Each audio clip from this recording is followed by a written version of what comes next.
Nice.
Hello everybody, and welcome back to some WARNO League casts as we're going in with some WARNO action in Division 4.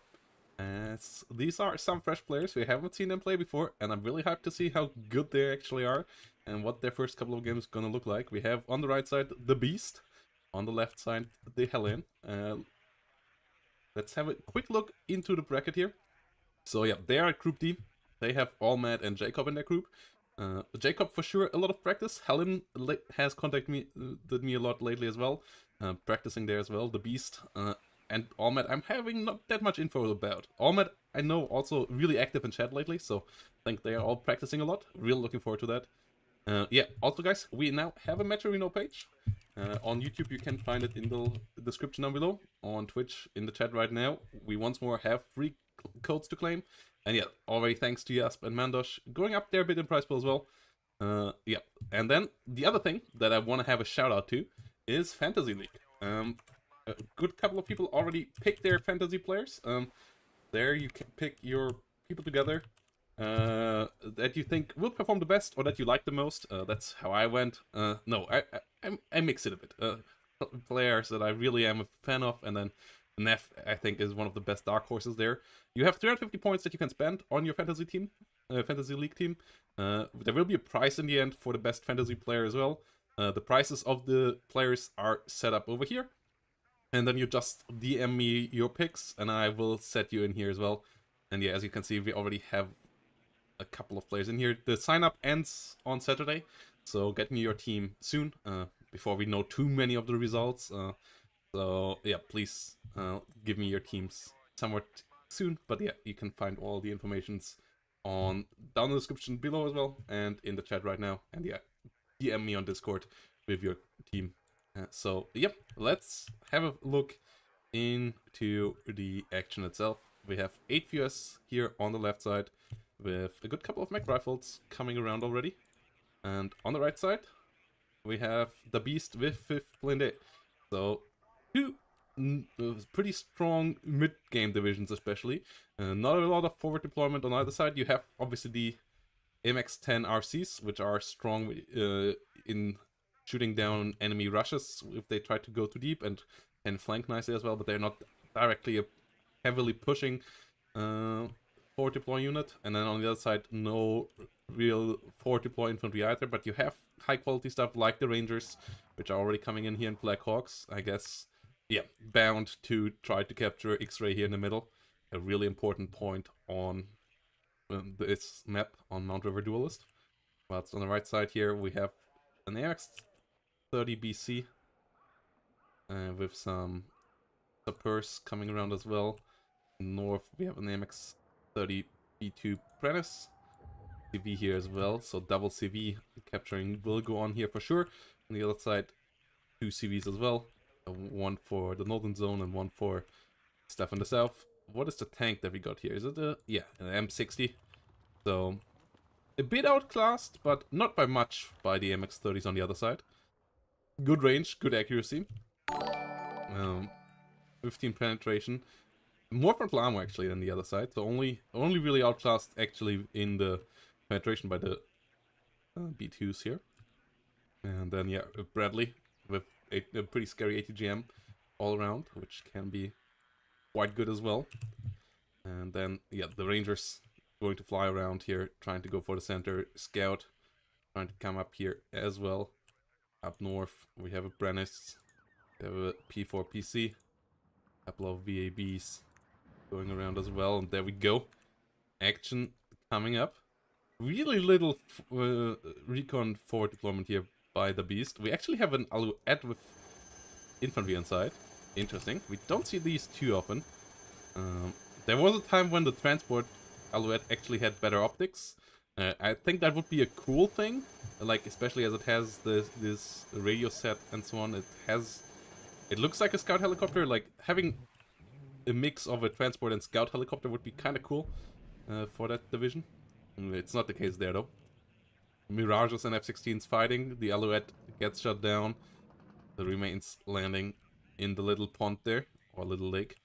F-16 pushed back. Dragon Para will come around, but that means that the Blackhawks for sure are first here now, and the Rangers will get control over the X-ray point. Milan 2 trying to come around into this fantastic little building before going to capture the northern point. MX here, ooh, accidentally put on a normal Q move instead of a fast move. Hopefully fixed somewhat soon. MX-30 in the south, coming around quickly.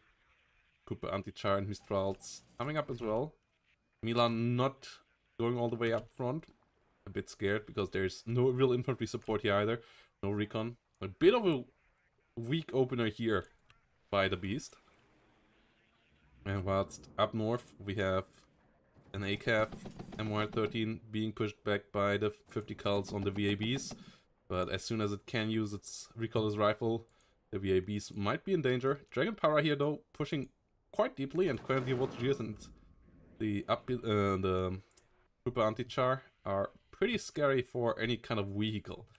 So the infantry in a direct fight, in my eyes, a bit better for 8th here on the left side, as they have the 11-man strong mech rifle law teams, which can bring around quite a lot of firepower, 11-man squads. And then the Rangers also obviously pretty strong. You have commandos on the other side as well. We have some here, which are also special forces, and actually in a 1v1 are pretty close to what the Rangers do, though they have one more, but they don't have submachine guns, so in close range the Rangers should win. In longer ranges the commandos should win. Interesting little comparison there. Well, we'll see if we will see them fight at all at any points. Cobra coming in the north, that's a good idea. There's no Mistral or anything like that up north. We only have one in the south, so the Cobra here could go ham. That could be quite devastating. The sniper rifle of the Dragon Para actually dealing a lot of stress damage to it, but not finding the kill. Good load up here by the Beast. I like that idea, but still nothing to follow it up with. Will we see the Mirage 200 coming around again? That could obviously be quite helpful here, dealing with it. Roland 3 being called in. The VABs get out. Okay, that went better for the Beast and a quicker reaction than I first thought. Really good reaction there from the Beast. Getting those units back into the transport and trying to get them out of there. Chasseurs in the south moving forward. Sapeur Flamme coming up as well. We have the mech rifles though now taking this spot over here. The CV of the Helen now getting X-ray will get the take started. The Milan 2 here moving around, getting into the fantastic spot. Like this is a really strong spot. The best high-rise building in the southern part of the map. So we have mech rifle laws now shooting at the MX-10s and MX-13s, getting one kill there. Fire Team 84 there one-shotting it. Second vehicle goes down. Infantry here a bit on its own. Artillery or anything like that would be really helpful to deal with this. You can have some tank fire support from around here as well, maybe trying to deal some damage. So you have to be careful. This TOW 2 position here really strong as well. Not quite as strong as the Milan 2, but similarly in strength. The Cobra coming in. Mistral finds a hit, doesn't get spotted, so the Cobra has to disengage here. Doesn't want to get hit a second time, because that would be the end of it. We have a pivot in the south as well. We have a good couple of AMX 30s coming around, and I think one thing that people underestimate is the pushability of this section from the northern area. Like, a lot of people try to go for Lima when they come in from here, but you could push into X-ray from up north as well. You would dodge all of these guys and then would be right on top of the Rangers. So we will see how that goes. People obviously still having to figure out this map, as we haven't seen it super much yet in play. And yeah, Roland 3 pushing forward. We have the fantastic artillery here of the French coming in with the AMX F1. Could go a bit closer, but yeah, its rate of fire is fantastic. We see the CV actually dying down here before it can get into the zone. Good catch there for the Beast. We see a couple of Cobras here being resupplied by the UH. Blackhawk doing a good job there as well. And where will the next action be? We see more twos coming in.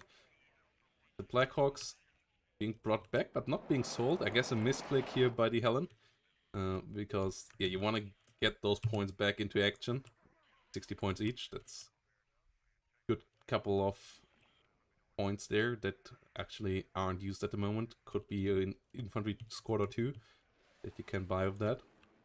AMX 10 now coming in. But yeah, with no infantry recon on top of this and the unit being so far back, its accuracy is not perfect. If it would have some recon and it would have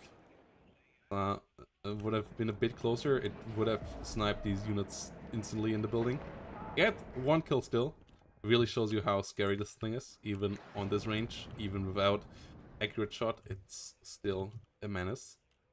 And that could be a win condition here for the Beast. Playing a lot around that, though you have to get into X-ray eventually. AMX 13 DCA coming up. Oh, what happened up north? Where did they rotate around? I guess they rotated around. Yeah. They came in south. Okay. So we might have a push coming up here. Mirage getting a kill. Pivot dealing a lot of damage to it though. F-16 coming in. And most likely will get it on the way out. Ooh, misses both shots. Stinger. Can the Stinger finish it? It can't. F-16 not in gun range anymore. The plane gets out, and the F-16 actually is the one getting shut down here by the high-quality Roland AAPs. Yeah, the fast speed of the Mirage 200 there saving its ass. It gets out alive. We see a couple of MX 30s here ready to push forward. Milan 2 in a good spot as well. Wild Weasel now coming in though. We have a couple of Roland 3s. They are vulnerable to the seed. Seedplane not quite going in for it though. And no, Roland 3 currently not getting microed against it.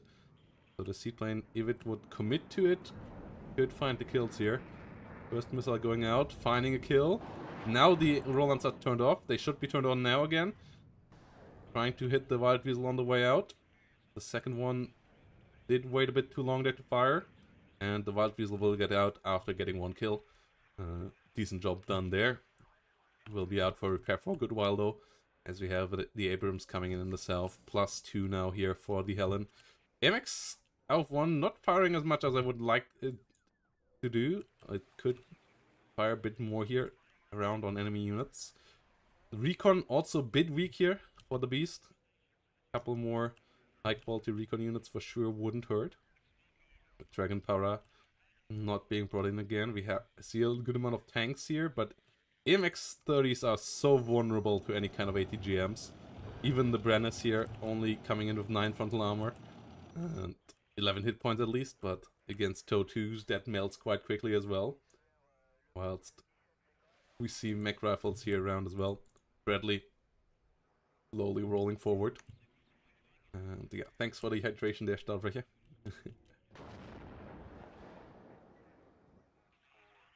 We see mech rifle loss under fire. Artillery landing all around it. AMX once more firing, second one coming in. But they're too far in the rear, and especially with no recon up here, they're a bit too inaccurate for my liking. Yeah, they don't really hit the targets here. Because first of all, because of recon in general, and both effects of recon, like not quite knowing where the enemy is, and then second, also not being more accurate due to not having the bonus of recon units, which is indicated by the circle here that gives you accurate shot. And yeah, pushing some more recon units forward would really be helpful here, as the Beast is going in basically blind at this point. With a lot of AMX-30s, sure, but if you don't see the TOW2, okay, the TOW2 gets spotted here. The vehicle goes down as well, TOW2 in trouble. Fired upon by a couple of AMX-30s now. That's a good kill. We have a second TOW2 behind it though. We have some M1s around, M1A1 coming in as well. So just rolling forward with the Brennus might not be the strategy here. They could have good matchups down here, but even there, you still want to have recon. And there is just none here right now for the Beast. We have an M110 on the other side, A10 coming in as well. Coming in for the kill here.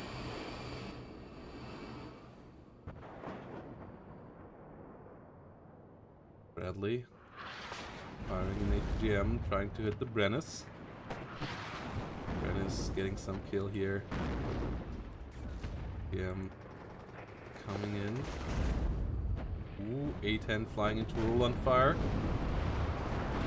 How much damage can they do? None. Before being shut down. Good job by the roll on 3s. BABs and MXs here engaging. Jaguar coming in with a bombing run, but there's nothing really there. I'm not quite sure what the point of that Jaguar run was. But yeah, AMX is now under fire here by a lot of TOW2s. Bradley and the TOW2 team firing. The M1A1 doing a good amount of damage as well, and that's the problem here. To deal with these, you kind of want to have some ATGMs yourself here, some Milan 2s or Hot 2s in some shape or form as the Beast, and the artillery not firing, the recon not really spotting the enemies here in an efficient manner. All are some problems here.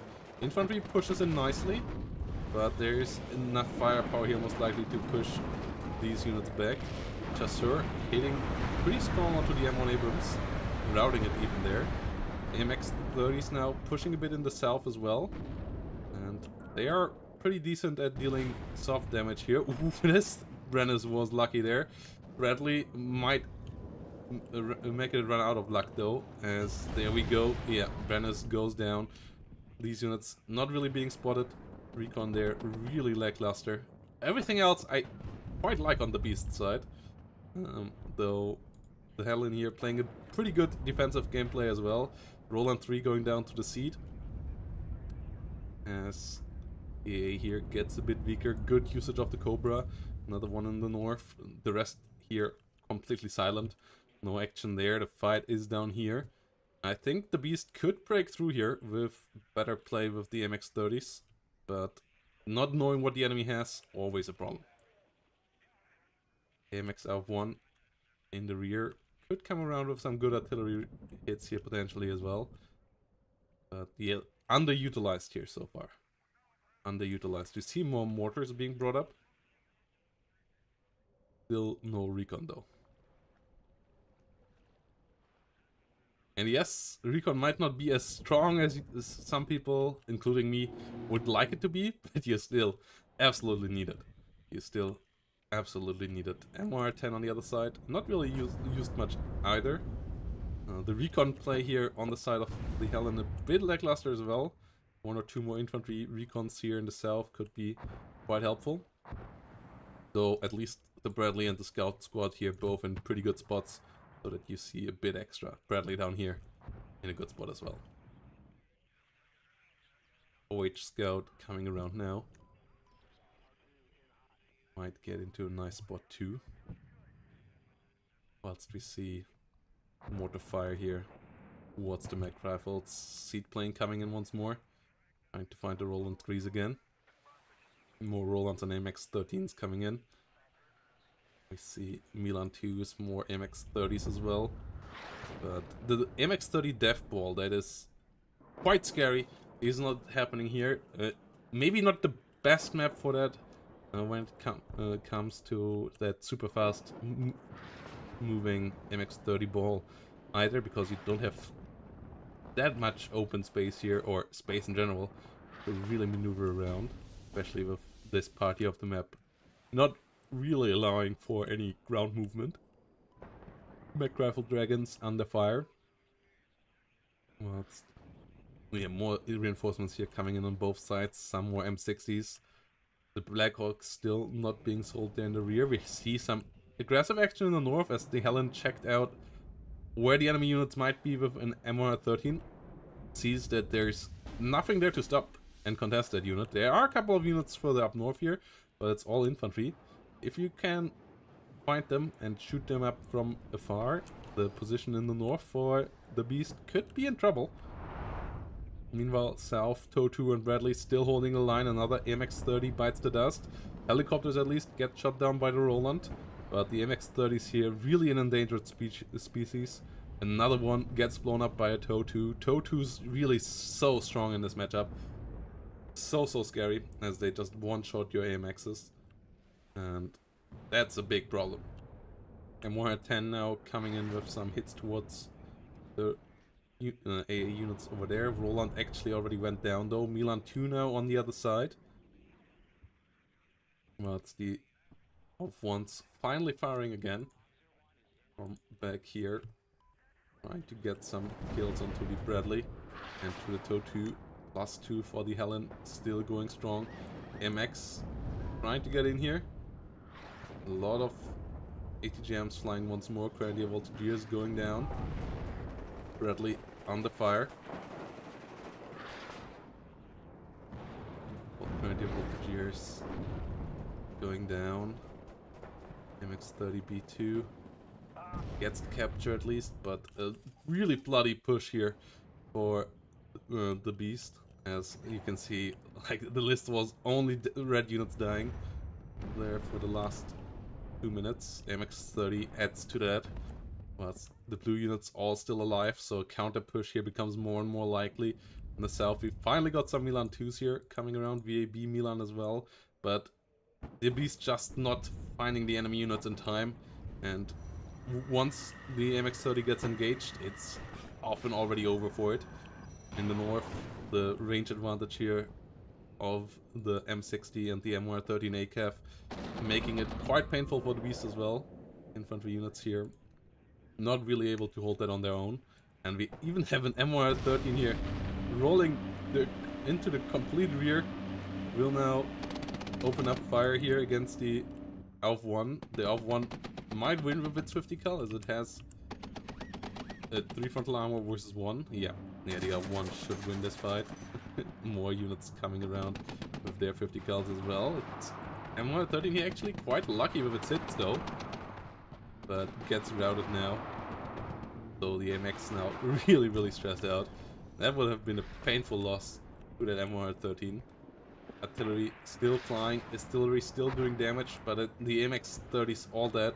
We have a couple of M60s and M1s here still around. A lot more infantry as well for the Helen here now with the mech rifles pushing forward. And this is looking pretty scary for the beast here. Infantry pushing in the north. Mech rifle leader coming in there to capture the point as well. VAB under fire. Group anti-char will try to get into a spot where it can hit the M60. Should be able to kill it, though it's rather stressed out actually. So it might not able to find the hit. Finds one. That's not quite good enough. More Apilas flying. Once more missing here. Okay, they find the M60. But the ACAF still might get the kill here. MR13 with 50 cal helping out. Group anti-char out of ammo, and the mech rifle will capture the north here in the center in a second, making it a +4 situation here.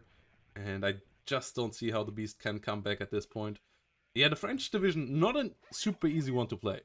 Like 8 for sure, the easier division to play here. Really well played also by the Helen, setting up this killing field with O2s and so on. And with the French, they are strong. They are for sure quite strong, but they are obviously a more class cannon-like division, and those are always a bit harder to get right because your important units and with which you kind of want to snowball are all rather vulnerable, and if they start to die, you have a problem. Your infantry also a bit more anti-infantry than anti-tank actually than anti-infantry. So you want to get them into positions where they can use their rocket launchers, which is not always easy. They have long range, but it's not always that easy. And in a direct infantry fight, the mech rifles will just shred them thanks to the extra hit points, thanks to the triple M249 here. So more infantry here coming in now in the north. We have the +4 situation, and yeah, the Helen in a really good spot in this one.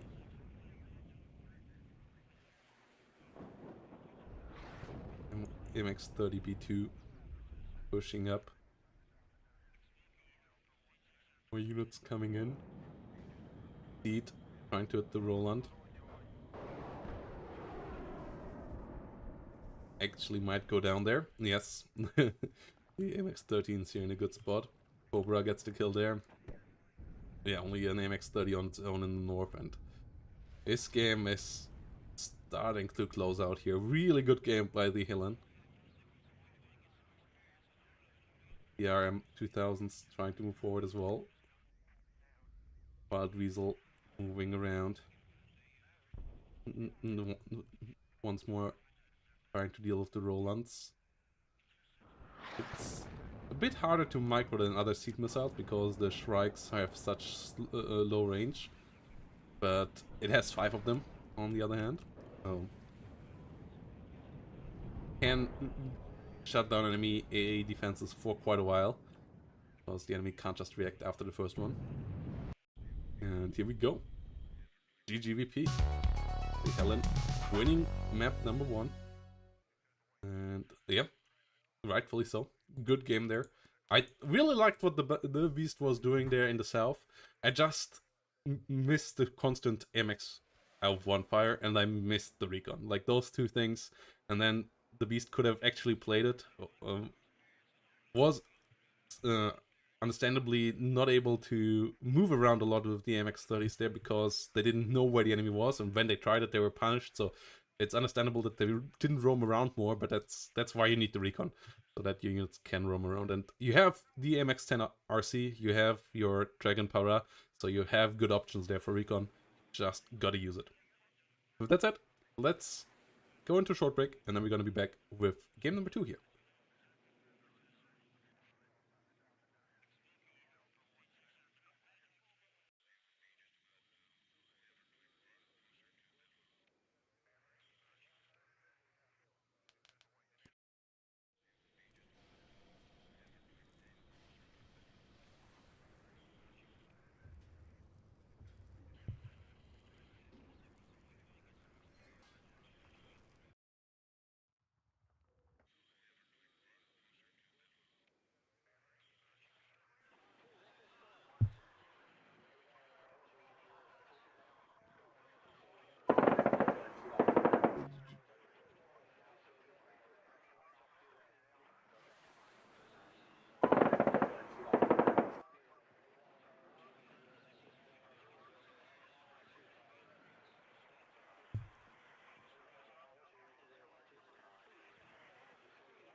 Okay, so here we go. Game number 2. Oh, I thought I... What? A second. I thought I took the speed down. I didn't. Okay, let's jump right into the action then. Now it's slowed down as the Helen coming in on the left side here. This time around with 2nd UK infantry. Really strong deck. SAS coming around. 6 of them foxes on the other side. 39. Quite a good deck as well. Obviously has the disadvantage in the starting though. And it's a pretty heavy infantry push. Maybe coming in here in the south, learning from Stardek's mistake of fighting the north too much in the earlier stages of his games. trying to maybe capture here, though the Helen more spread out here. Fox coming around as well. And the BTRs here need to unload. Good reaction there. Not letting one die to the Foxes there, but the SAS still doing brutal amount of damage here in the middle. Fox coming around as well. One Conquerors there gets lost. Outside of that, I like that idea of that southern push here, but the SAS still a problem. Still a major problem. One of them here getting gunned down quite heavily. Oh, the Ural actually might get captured there though. Yes, that's unfortunate. You want to try to avoid to shoot it and maybe capture it back. Good reaction there from the Helen though, getting it the hell out of there. Yeah, losing a 1000 supply unit here like that is somewhat painful. All these medis and so on could use that. Meanwhile, North, really low deployment here from the Beast. A bit more in these buildings here could have been helpful. Conquerors coming around for the Saxons, though at least the push through in the south here quite strong. Su-25 coming around now as well. We still have a couple of SAS here on the map, so at least some have been taken out. But yeah, the SAS numbers here still pretty strong for the Helen.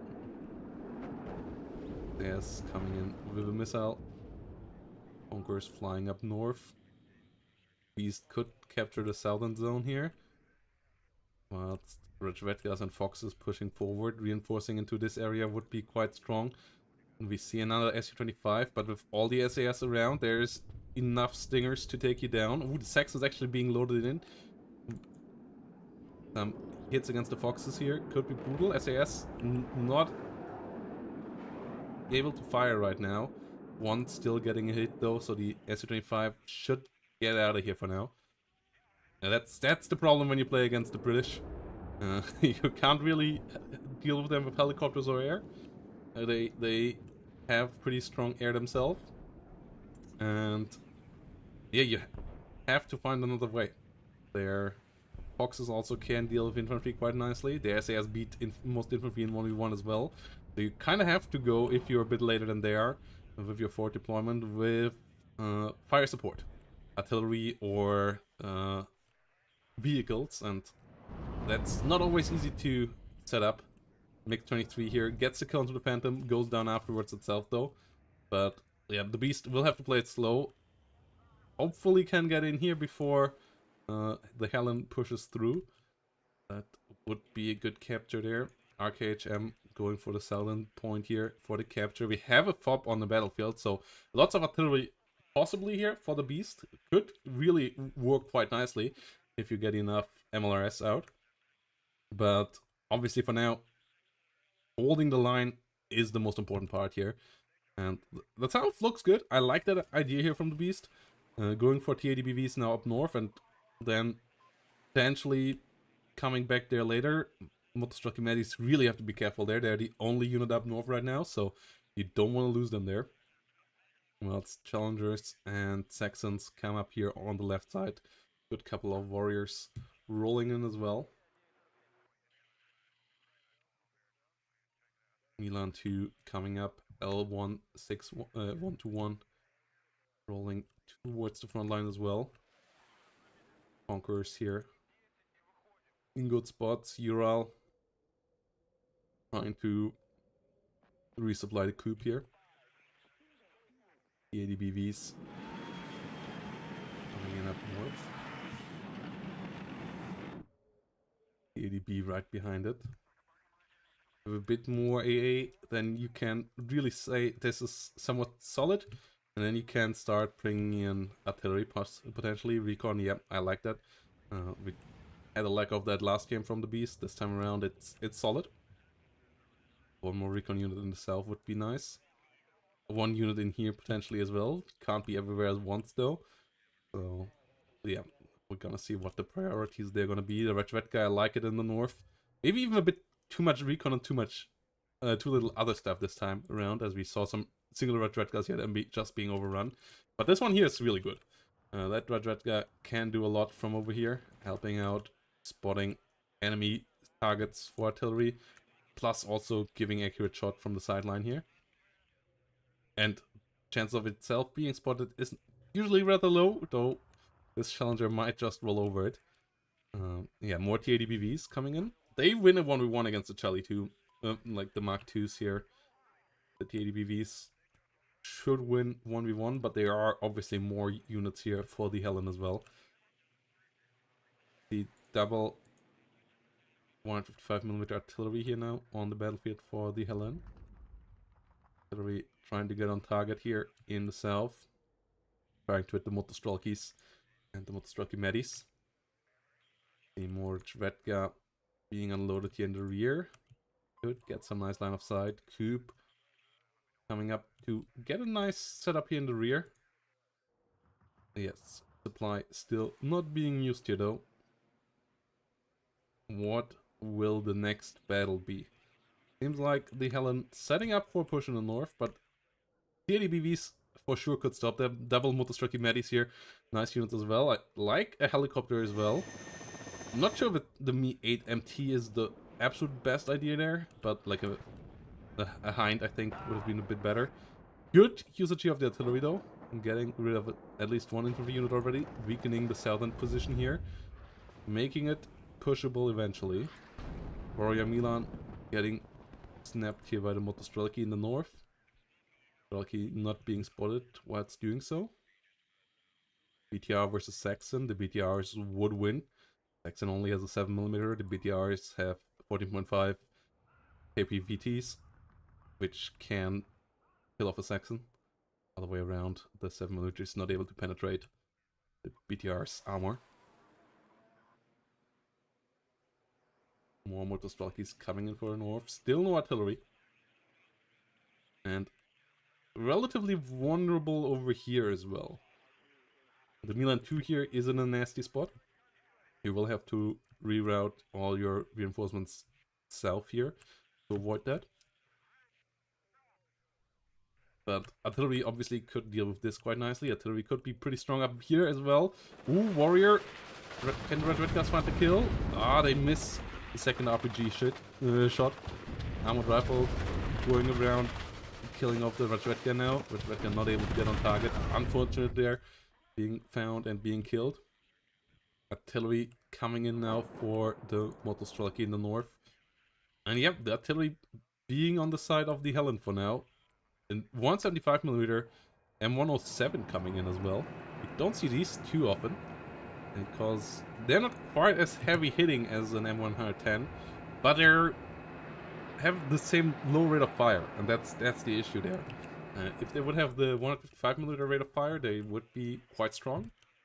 But having the low rate of fire, but not having the damage of the heavy hitting artilleries like the Malka and the M110 is a bit of an issue there. We now see the first grad. It's pretty close to the fob here, which might lead to counter battery actually hitting the fob, which would be a disaster.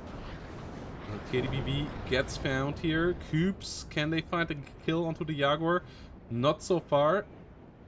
Coop in the south gets another shot off though, but does miss here. But the Jaguar at least will be out for quite a while. Milan 2 now finds the Coop though, and that might be the end of that AA piece. Still having one shot in. Okay, the Milan does miss. Tries to get another shot off, but the Coop gets back into hiding. Double Grud now here. That's what I want to see from the Beast. Starting to get some hits around that. Coop finds a hit onto the Phantom. I think, yeah, the Grud gameplay here is what you want to do here as the Soviet player. Usually want to fire both at once, because this way around you mostly just deal damage to vehicles. Chances that you actually kill them are somewhat low. So against the Fox it still is enough, it's only one armor. But if you do double, you can even melt tanks.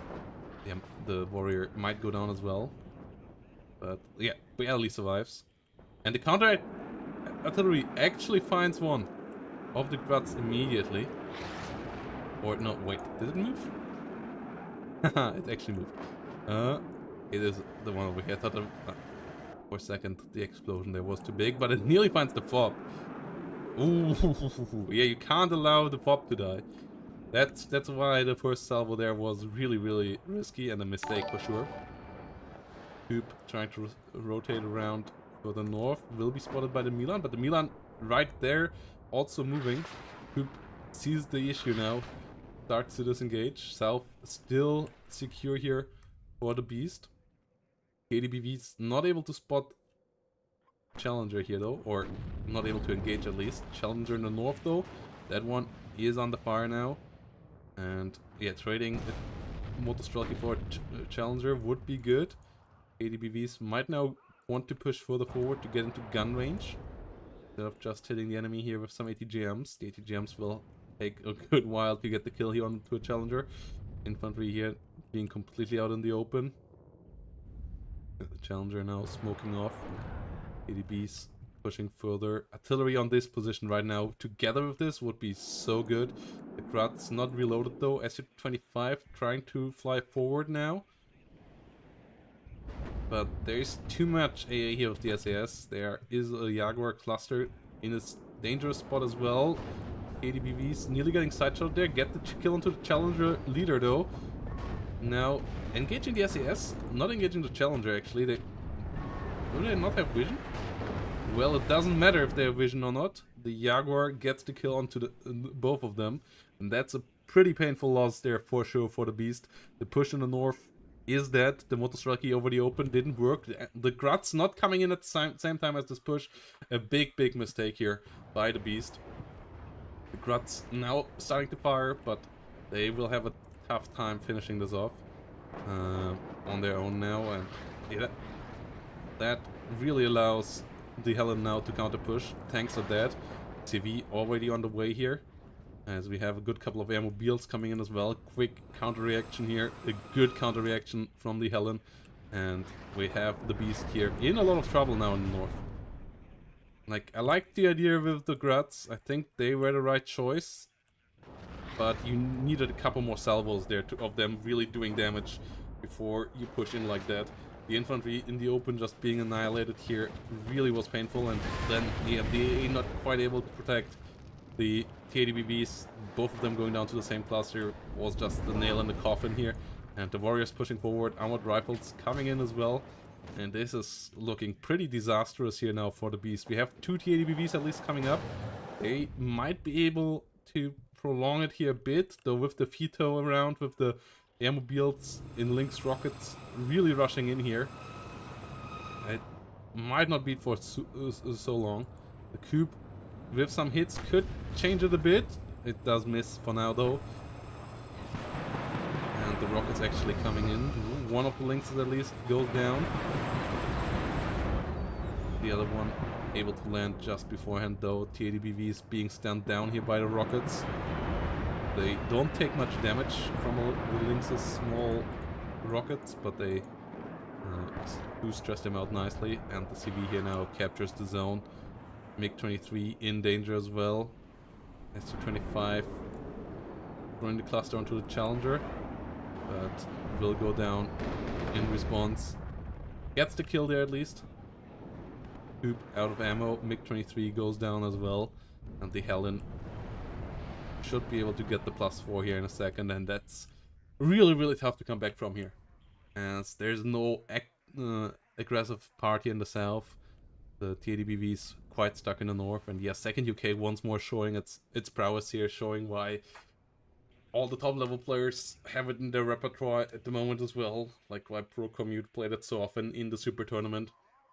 It's just such a scary opener, and it has the follow-up to at least go into the late mid-game just fine, thanks to enough challengers, thanks to good ATGM units, the quick reinforcements with airmobile.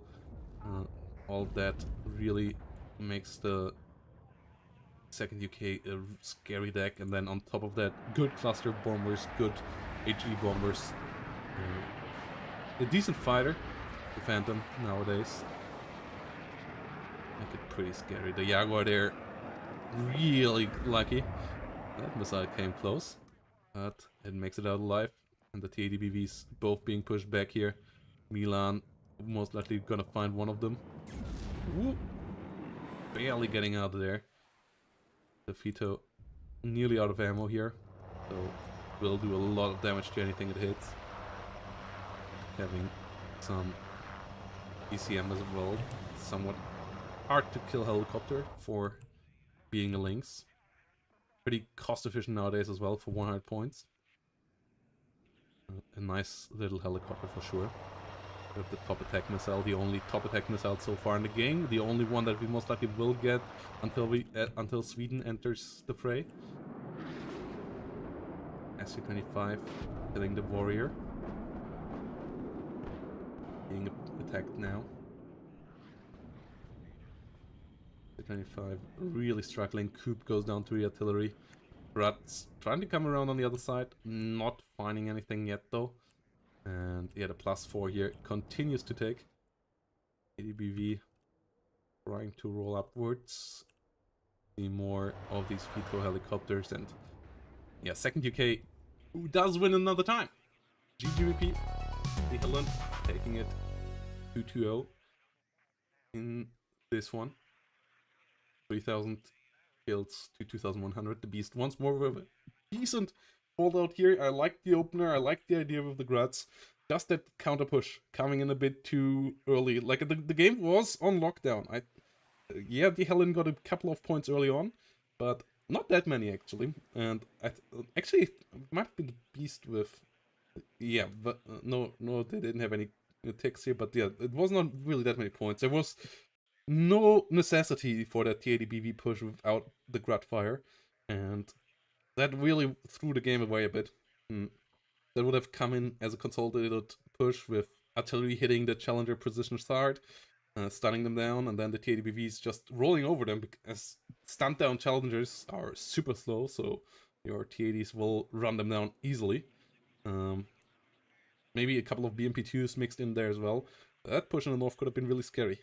Instead, it just died to enemy ATGMs and cluster bombers. And yeah, the Helen using the situation really nicely, ending the game right there. And yeah, getting a nice victory there. So that's first match of the game. Let's get into the second one here in a second. Short break, guys. Then we're gonna be back.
Okay, guys, we're gonna do 10 push-ups now, or 20 push-ups actually, right now.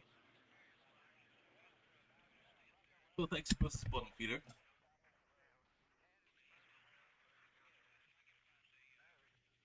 All of you YouTube watchers, they just redeemed 20 push-ups for me on Twitch. 1, 2, 3, 4, 5, 6, 7, 8, 9, 10, 11, 12, 13, 14, 15, 16, 17, 18, 19, 20. My first couple of push-ups since COVID. They weren't the smoothest.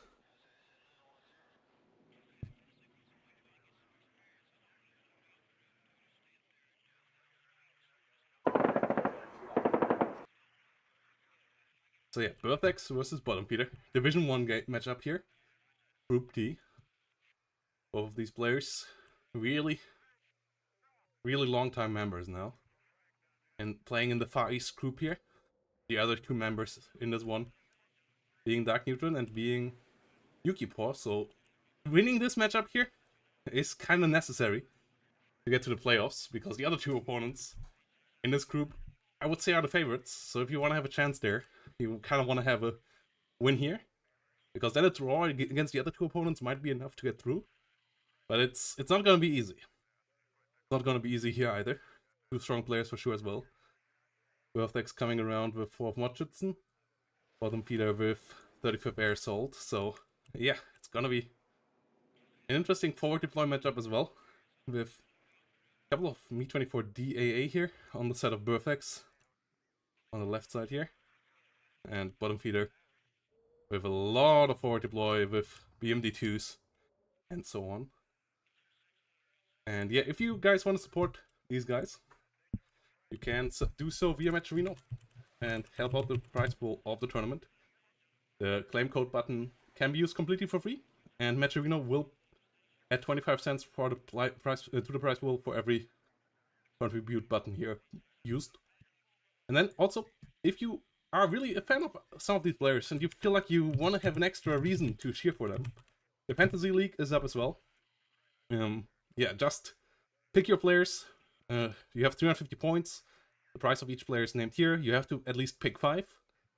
And then you text me with the players you want to have in your Fantasy League team, and I will put you in here. And we will have a bit of a prize there for the best Fantasy League team in the end as well. So yeah, having a bit of fun and a bit of banter there.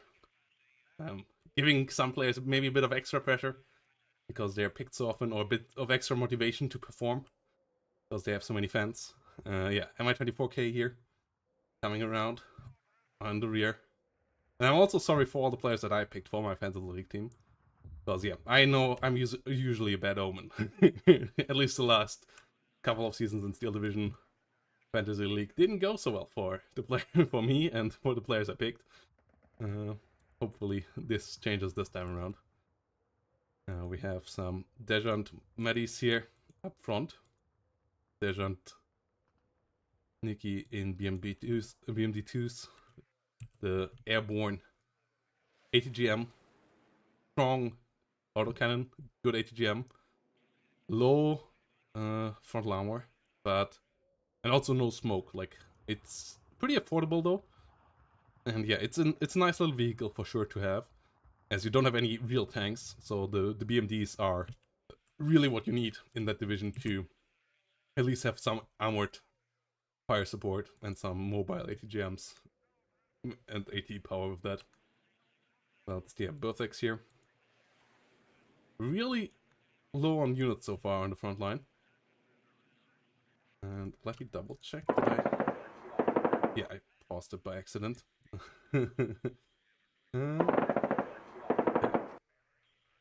Now it's going.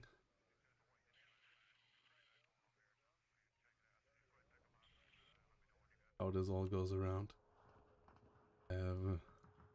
My 24 coming in here in the rear. Good cut them. Rolling in.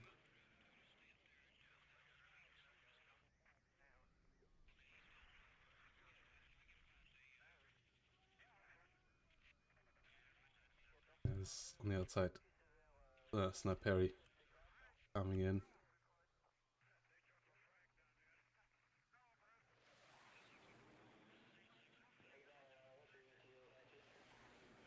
DMD, Mi-24s. More infantry here being deployed now in the south. Ultra-Mega Scharfschützen. MTLB actually immediately coming in as well. The Hind AAs really mostly there for the rockets. The AA missile they have is laughable. Terrible accuracy. At least with extra weapons on these boys, it gets a bit better. Terrible range, terrible damage. Only 4 damage, so you can't kill a Hind even if you hit both with these. And so it's really mostly there for the 40, 80mm rockets, which are quite powerful. The 80mm rockets do a good amount of damage, and 40 of them is quite a sizable amount as well. These really quite big launchers there. Those tubes on each side of the Hinds. As on the other side, you have also these rocket pods, and then some extra gun pods on these Mi-24Ks. So if you hit them with the R60M, you might at least force them back. Forward deploy AA being considered here now by bottom feeder.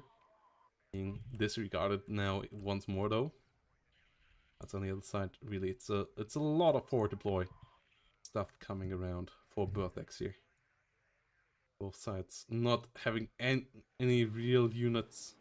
Well, we have one mod Schützen so far in the real deployment. None on the side here of bottom feeder. As, yeah, all of them, those units have the forward deploy strength. One strong thing at the moment with 35 in my eyes are their Gruts, because they are really affordable. The MLRs, especially on a map like this. And they are also cheap to reload, because they only have 12 missiles. But the first 12 missiles are the biggest damage dealers anyways, and as they only cost 135, you can buy nearly all 4 of them in 2 minutes. And then you can really have super deadly rocket salvos that all hit at once, all hitting enemy valuable targets all across the map, and they reload quite quickly as well. We have the Strelas here being unloaded, maybe a bit too early. I think they should have been unloaded over here, because now they can't really hit the Mi-24Ks here. The Strelas over here, on the other hand, might go a bit too deep. Might be hit by the Mi-24 before they can unload. Mi-24 trying to find the hit. Ooh, the Mi-24Ds here actually finding both hits there, forcing the MiG-23 ML out immediately. And the Strela down here also finding both hits. Might be able to kill off the Mi-24 as well. It does land. Ooh, nearly gets taken out, but does survive for now. MiG-21 there, putting it down to 1 hit point. We have a MiG-29 on the battlefield as well. But a lot of HGMs fly around here in the center. The Mi-24 gets gunned down. MiG-29 gets the kill onto one of the Hinds, the one that still had its missiles. It's Fallschirmjäger Maddies and Fallschirmjäger Scharfschützen move around as well. Modschützen moving around in the north. MiG-29 trying to go for a gun run. Strela gets 1 hit in. Coup coming up, another coup coming up. Fallschirmjägers moving in the south. Fallschirmjäger Führer. LB coming up. BMD2 under fire, gets killed off. The Hind being pushed back.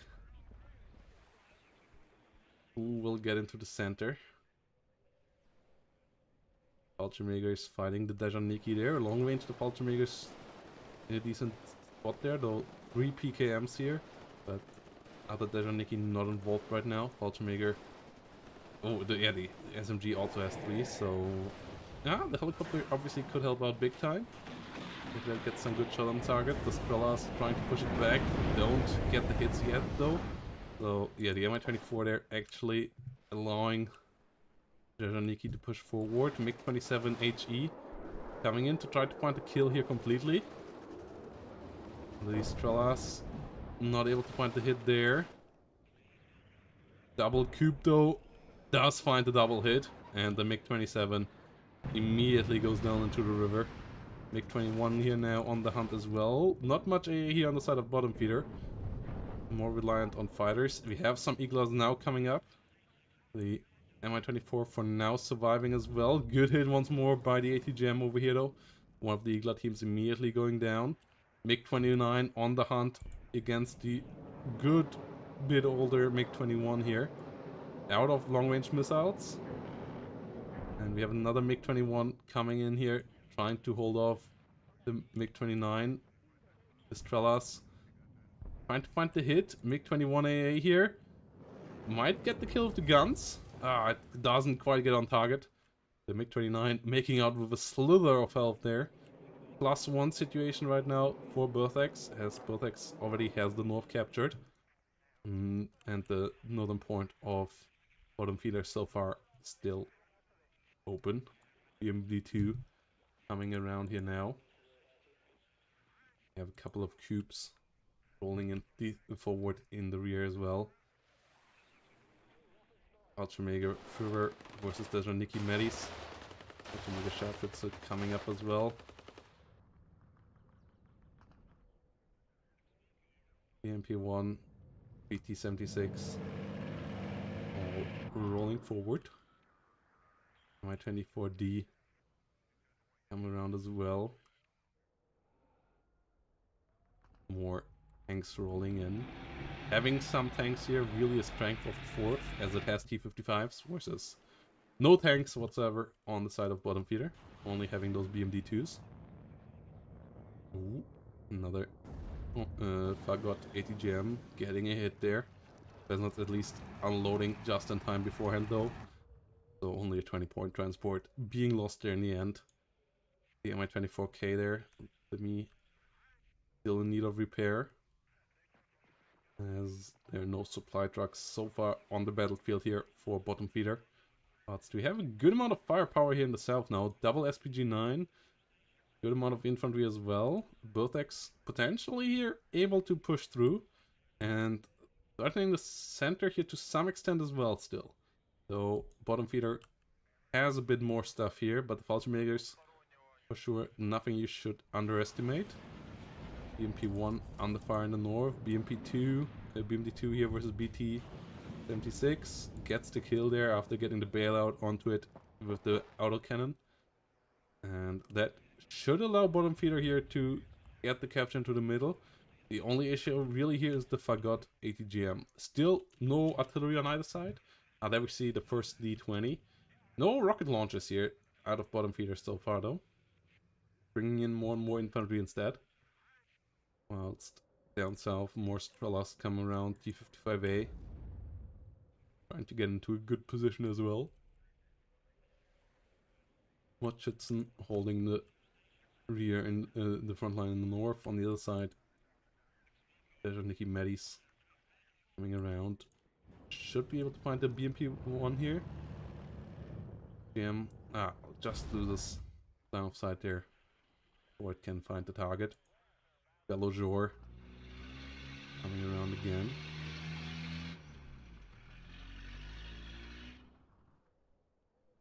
And Pulamachiki rolling towards the center here as well. Jajaniki PMD on the fire. The T-55. The 813 trying to help out too. Let's have a good couple more. Dejan Pulamachiki coming up here. Besnat Sniperi coming in right out of California. Definitely Medis on the fire in the duel with Estrella only though. The rest of the infantry here not getting involved. The Spesnats could be quite scary up here as well. T-55 at least potentially able to help out there. But ATGM units here quite strong as well. Still, any sort of artillery, Nonna, pretty strong artillery as well, on this right now could be devastating. Like, not having an ATGM MLRS setup here, not having any MLRS rockets hitting this is a big lost opportunity here by bottom field. Like, 2 of those right now in here, 2 of those ruts would wipe out all this infantry, and then this position would be so bad for Berthex. Artillery on the other side though, starts to fire now. The T-20 will find the Dejaniki. GM's trying to hunt on the T-55s. The Spezart's still not doing badly here. Killed a good couple of units already. Should allow the CV to come in here now and get the +2 started. Yeah, there we go. It's on its way. Hind coming around just in time though to stop the Spezarts from murdering everything. T-55 goes down though. Spezarts with a good amount of damage have to disengage here before they will go down to the Hind. North getting more reinforced here by Berthex. Might leave the north route into center point open as well. MiG-23 ML coming in for the Hind on the other side, but gets immediately shut down here by the Coups and the Strelas. Coups with quick reaction against the MiG-25 here as well, and Strelas actually finding the seed plane here. Ooh, this is really bad here for bottom feeder, losing so many planes here, not having enough AA on their own side. Another MiG-29 here trying to hunt down the MiG-21s on the side of the map. Another missile fired, does not get the hit. MiG-21s coming around now. Nonna being fired from quite far in the rear. You want to get this closer so it has more accuracy. So far, not really finding any dangerous hits here in the north anyways. As Motschützen sit around there as well. BMD-1 versus BMD once more. BMD gets the stun there and gets the kill with its autocannon. Bit more powerful than the relatively inaccurate gun on the other side there. BMD-2 once more engaging here against the Falsche Mega Einsatztruppe. Nonna trying to get on target against the 30mm up north. Could be pretty strong there. You see some more Hinds flying in. And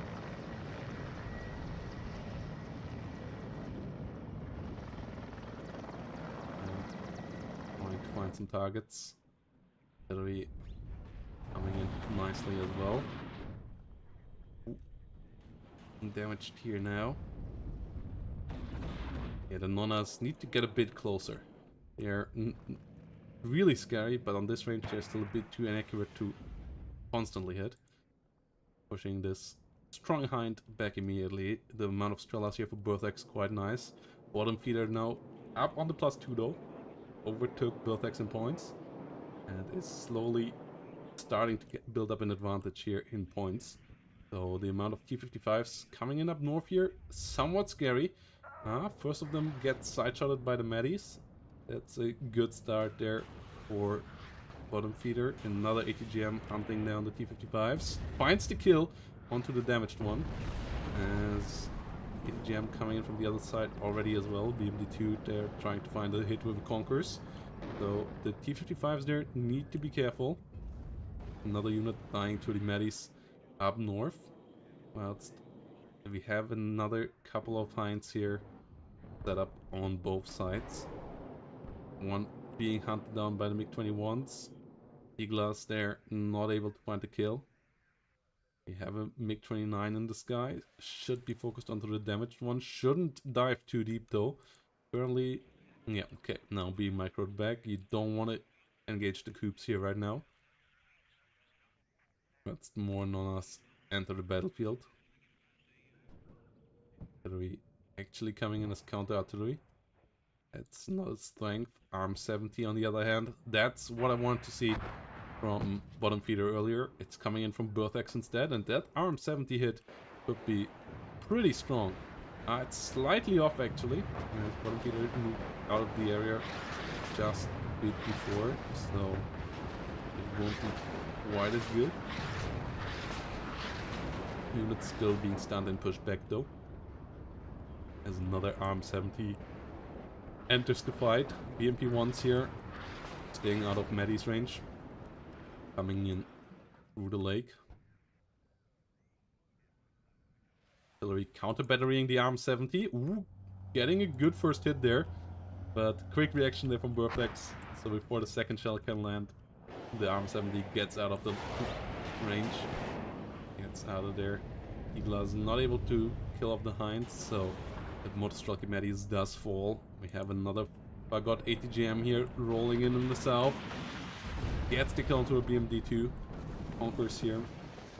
Not able to find the T-55s, and Burflex on a way to get control over the center again. Tejaniki Medis and BMD2s dying off here. Whilst Nonas roll in further forward, trying to get some artillery fire here onto the enemy side. Watschützen, BTR, Fallschirmjäger, Einsatzgruppe all rolling in here. Arm 70 setting up again.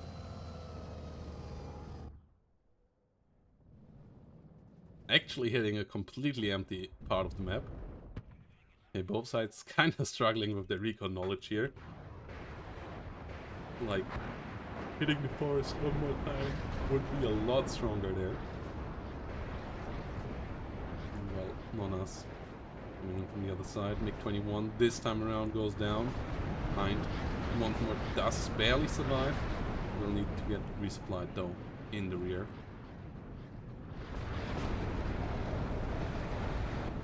Conquers.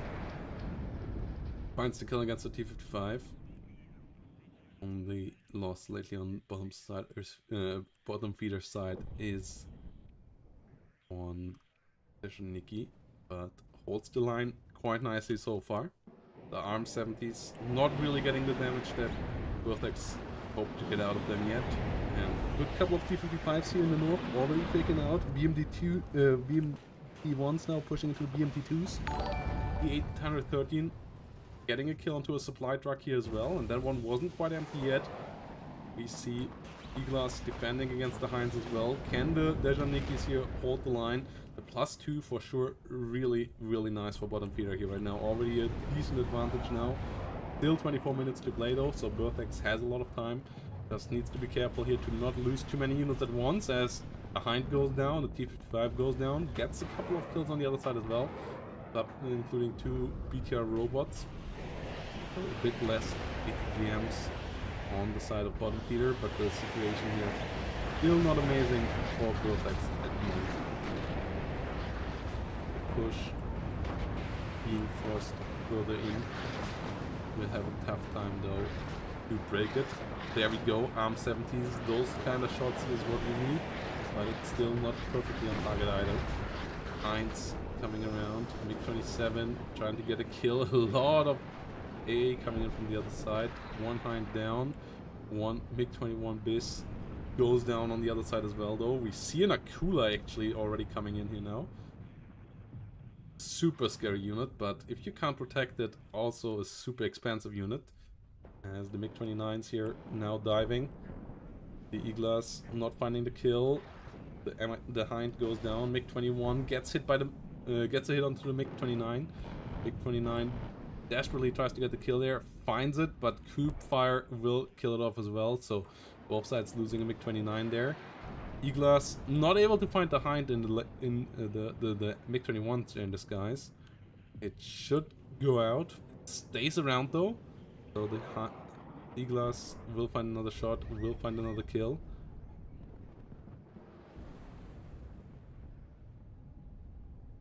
As we have more Fallschirmjäger Medis pushing in the center, more helicopters coming around on the side of Burflex. Akula doing a job here. Trying to get some kills. Rocket Run doing decently as well. Both Akula and Hind already damaged though. BMD2 on fire onto the Strellas. That could be quite nice. Whilst we have Hinds coming in on the other side here, and there might not be enough AA to deal with them. Artillery still tries to get some impact here, but MiG-23 MF gets hit pretty hard as well. Ooh, there we go though, the Arm 70s on this map, so scary, and yes, not playing the Kratz here on the side of bottom feeder. So far, in my eyes, the biggest issue. Nonas could do similar things, but you would have to bring them a slight bit closer as well. And they're not quite as good at softening up strong points as the Ruts are on the other side. Kula holding the line. MiG-23 MF still holding the skies. Berthax finally the one with a +2 here, starting to catch up. And bottom feeder will need the artillery, the helicopters.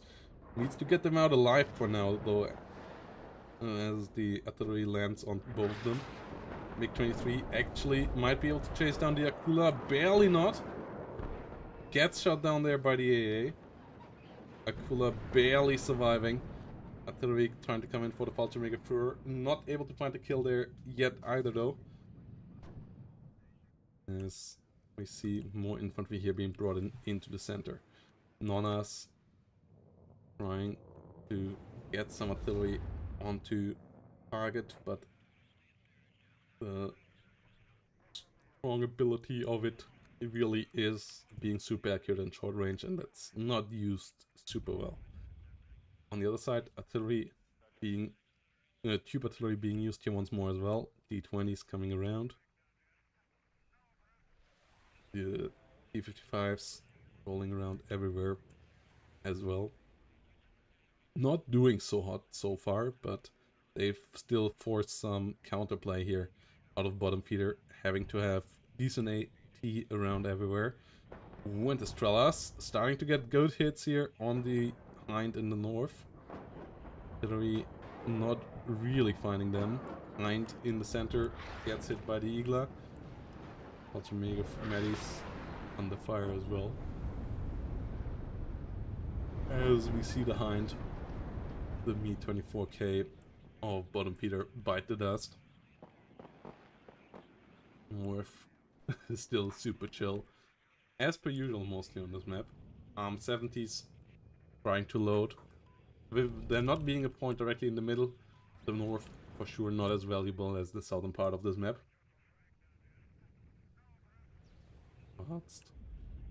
Conquerors try to get the Fallschirmjäger SPG-9 killed over here. Finds a hit there. 70s. Get the Kumachiki killed out over here. Should be able to there in a second. Ooh. Igla losing their supply truck here in the south. Akula slowly rotating forward as well. Once more being back in action. But there's a lot of A8 now on the other side. Igla's coming in, starting to find some hits. Akula basically already needs to get out of there again. And again, a pretty expensive unit there for not really being able to use its ATGM much in this matchup.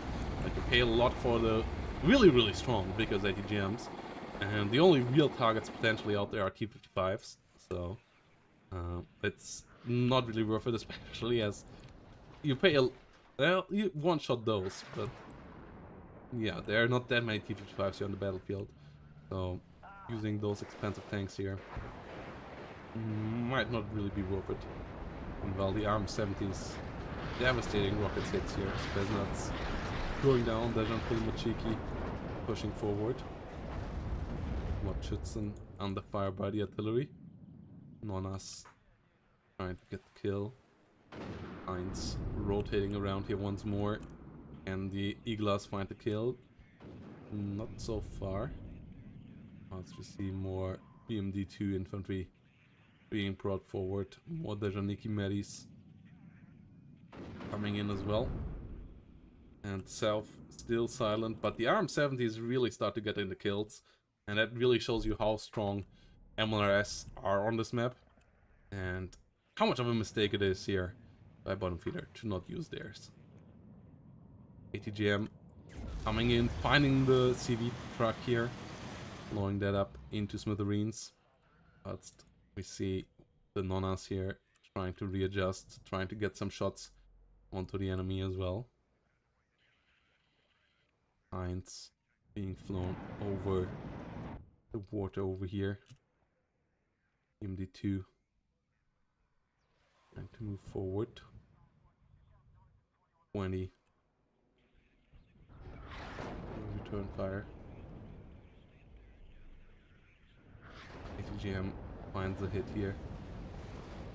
Finds trying to get the kill onto all these units here. They do so. And yeah, we now see a push in the south with some Spetsnaz. But you need artillery to break this as well. There are too many buildings on the other side otherwise. Faltermeger's really strong infantry as well. The Dejaniki not quite good enough. Even the Spetsnaz in the more open forest will lose against the Faltermegers in the building. The SPG-9, they're quite good as well. As we see more BMD-2s rotating around as well. And it seems like Burfax now has this on lockdown. Like the ARM 70s doing so much work. And there's so many blue units here now in the center. He has the tanks. Pushing into T-55s in the middle will never be fun for bottom feeder. The helicopters can't really fly. The air dominance of bottom feeder has basically been broken as well, thanks to good MiG-21 play together with the Coups. And the south, you would need a good amount of artillery here to break that, and we don't see that yet. MiG-27 rockets coming around here once more, but that will most likely go down as well if it engages anything, with the 2 long-range AA pieces here in the rear and a good amount of man-pads everywhere that will be able to fire onto a diving rocket plane as well. And yeah, we see a surrender here out of bottom feeder. Burfax winning map number 1, doing better with that than he predicted himself to do already. As Burfax predictions of his run in this tournament was relatively low. He said he was super washed up before the tournament, so at least already getting 1 map. We will see after a short break if he is able to get a second one as well. Also, AMDoozy, we see once more the supposedly so weak side on this map winning again. Sorry for calling you out there. Just, I think it's, I think the left side is not that imbalanced actually.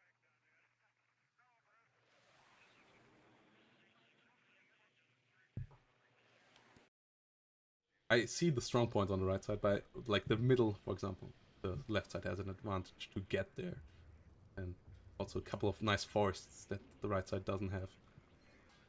So yeah, the right side has more high-rise buildings.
So here we go. Map number 2. Bottom feeder on the right side. Still believing into the 35th. And it's a quite different map this time around, as we are on Hesse Duel, which has a lot of open space in the south. And then a lot of CQC area up north. It's still one area where you can hold off the enemy if you get there and have some longer line of sights on both sides. And yeah, even though this is a lot of part of the map, and obviously it's quite scary for sneak into your rear, it actually has fewer zones than the more open part of the map. So it plays really interestingly, and we had some interesting matches already in past tournaments on it. Really excited to see what we will have here now between Berthex and bottom feeder. Berthex this time around bringing another strong division in as well, switching from East to West Germany and bringing around 2nd Panzer Grenadier this time. So this should be quite the interesting one as well. And yep, once more guys, if you want to join the fun action and you want to get behind supporting your favorite players and maybe having a bit of fun on the side with that as well, the Fantasy League team is around as well. Once more, you can pick your Fantasy League team together. Message me on Discord with the players you pick. You have 250 points to spend on these players. You can see the prices here in this column. And then message me with your picks. I already got a couple more that I will have to fill in later. And then the other thing being that you can support the prize pool of the tournament, the real money that will be paid out for the players, and you can support it for free. All you have to do is click the contribute button on the matcherino page and find down in the description below on YouTube or in the chat right now in Twitch, and then just click the claim contribute button to add 25 cents to the prize pool right now. Iltis Führungs coming in here for Berthex as the CVs of choice. And we have a couple of Fliegerfausts here immediately coming forward as well, trying to deal with any helicopter plays. On the other side, once more, obviously quite a lot of forward deployment.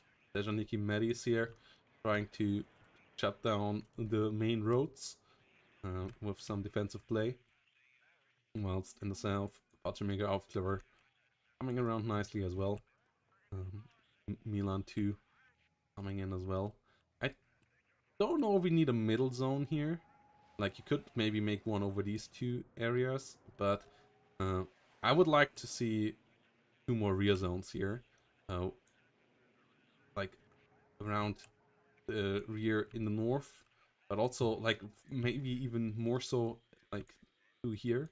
Like, 8 points is just a bit too low. Maybe Bravo and Papa just being +2 zones could be interesting as well, though they're in the middle, so it wouldn't really change much, but I just don't like 8-pointer maps that much. Like, 8 is still fine. We have a couple ones that are even lower now, which I'm really not a fan of. I think 9 to 11 is the perfect number for points on a map. With the 12 to 14 that we had sometimes in the past being a bit too high, ending games often a bit too fast, and being a bit too swingy there. Much shenanigans with rear capture vehicles just running around and capturing stuff going around, but 8 often leading you with too little chance in the late game. And we have a really strong victory here by the MiG-29. Yeah, that's an ace pilot right there. Double F-16 opener being shut down by a single MiG-29. Bottom feeder really having an ace pilot there. Unfortunate times there for Berthex, losing both F-16s there to one MiG-29. MiG-29 missiles really hitting their target there. Also on the other side, that's not quite the case. Mi-24 here going low because there are Fliegerfausts already on the other side. Milan though will try to push forward on top of it. BMD2 trying to find some hits there. Iltis Führungs moving around. See some looks action in the north. One of them running directly into a Dejaniki Medis though, and most likely gonna pay for it with its life. There we go. Medis finding the kill. But the second looks might go for some money kills here in the long run. Tornado cluster coming around, finding some Spetsnaz kill. The Hind goes down as well. So Tornado Mehrzweckwaffe there with some good damage. 120mm mortar now coming in with some smoke play here, actually. Trying to allow the Bellejour to capture the zone of on the side of Berthex down here in the south. That's the Bellejour over here. We'll go for the Echo zone. Berthex currently 3 zones under control. Fallschirmjäger in a good spot as well. There's Nikki BMD and BMD2 here. Engaging the Fallschirmjägers. Tons of Grenadiers. Moving slowly forward through the forest. We have a BO, BBH coming around in the north. Let's see a good couple more Leo 1A1s rotating in here.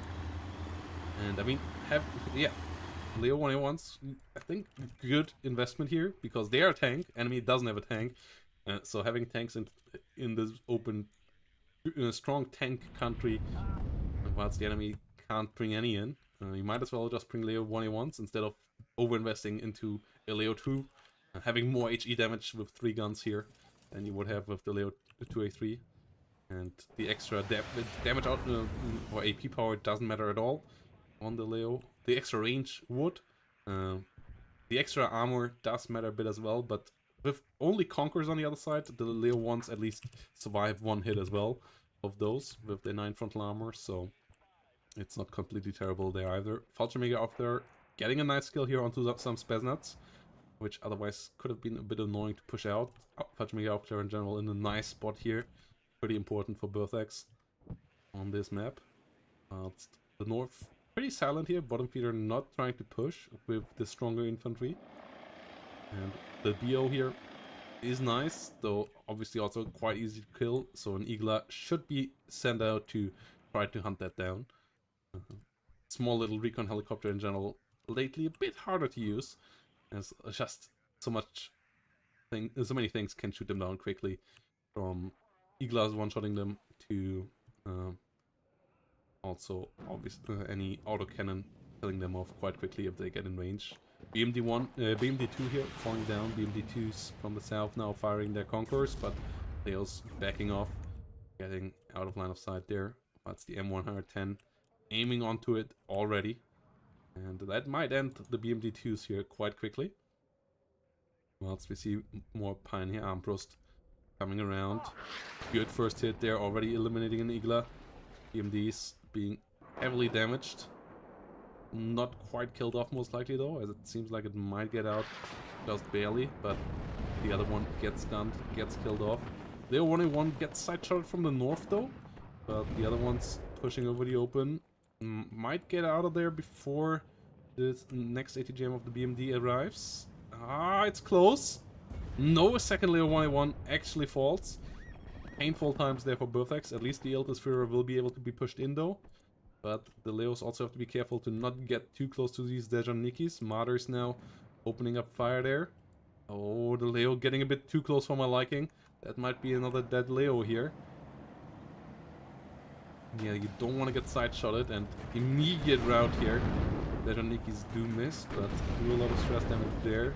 Get another hit in now with the second one.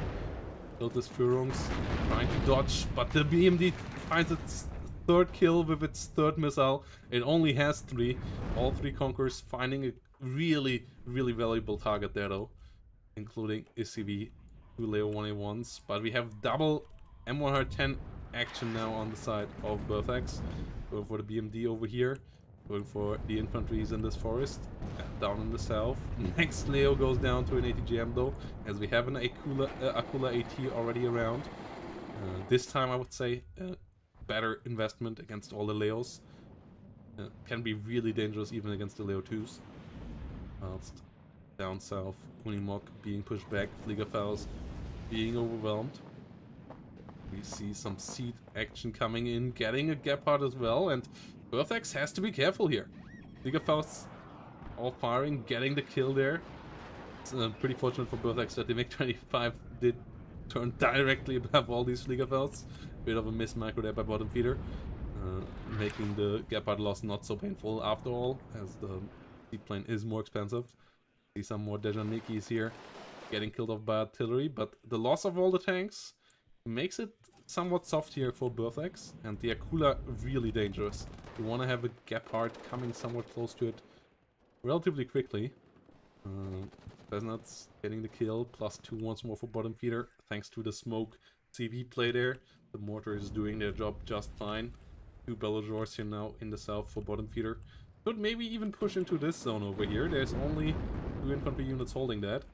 So with a BMD2 and a bit of helicopter action maybe, you could push in, though the Fliegerfausts and the Ironhawk here in the rear make the area where a helicopter could fly around safely somewhat small. South completely open actually here. If Birthex would, or bottom feeder for the other hand, the Birthex at least has a recon here, would push around here, get a Leo or ATGM or so around here, maybe some infantry even into the buildings over here. It could be quite devastating. Hesse really leaves you a lot of room to maneuver. As the +2 still continue. And more hard hands hitting the Spetsnaz quite hard there, getting the kill there.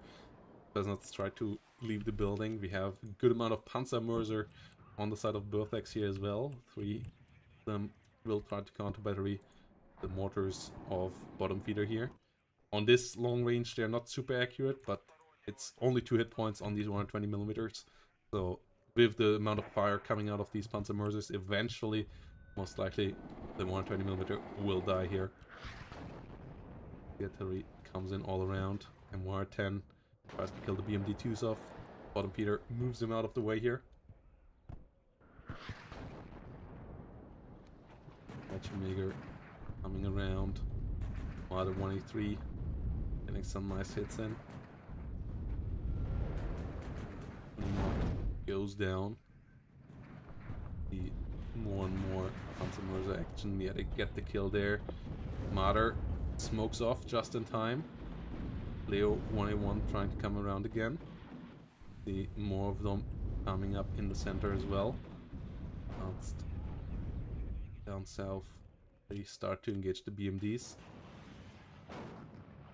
Get a hit. Don't get the kill though. Mehrzweckwaffe coming in for Dejan Pulmachiki. Busters are all out. They are eliminated. BMDs heavily stressed out by it as well. Not being killed though. M110s coming in once more for this forest over here. Once more BMDs in it with some Pulmachikis.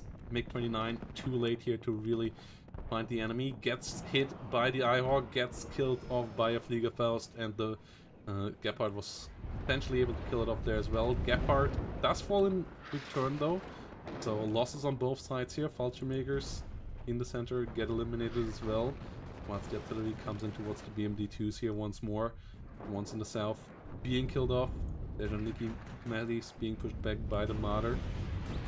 Milans and Pioneers here pushing forward, trying to deal with the BMD2s as well. Marder Milan getting the kill to the BMD in the south. And Cheeky going down. Milan 2 gets the kill here as well. Panzermörsers have to be careful. One of them actually being taken out here. BMD2 rolling slowly forward. Milan 2 finds the kill once the Dejanikis are still inside though. So that's a big loss as well. As bottom feeder just desperately tries to keep the +2 up here with pressure. Obviously getting into this building line here down south could be really strong. There's still 3 Fliegerfausts here though, so the Akula coming in as a support there, living a dangerous life. Yes, it has high ECM, but 3 missiles flying at it every couple of seconds eventually will get the kill there. One of the Fliegerfausts gets overwhelmed, but the other 2s do find the kill with the second shot here. And the Akula already was damaged beforehand, killing off a really important unit there in bottom feeder's arsenal. And should have most likely not brought it around damaged. An issue that we have seen a couple of times lately, that helicopters, you always want to repair them before re-engaging. Yes. They otherwise just are a bit too flimsy there. Mi-24K here in the center. The amount of Fliegerfausts really used nicely. They are not great against planes. Though if you fly directly over them, their 1,775 meter range is just barely enough to get a shot off. But they are decent against helicopters. Like, they're super cheap for their helicopter range and a decent accuracy. The damage is low with 4, but you will at least force helicopters away, and 25 points is really, really cheap, so Siegerfeld's quite efficient there at deteriorating the enemy helicopter numbers slowly. And pushing them away. Conquerors here now. A lot of ATGMs, but the Leo's able to push into the smoke just in time. Trying to roll with Dejants here. Dejaniki Medis in the south as well, as we have a big Leo 1A1 swarm here once more. And the infantry push here of bottom feeder maybe a bit too much now. Being quite exhausted there. The Conquerors have to retreat. Zone has been captured by Berthax again.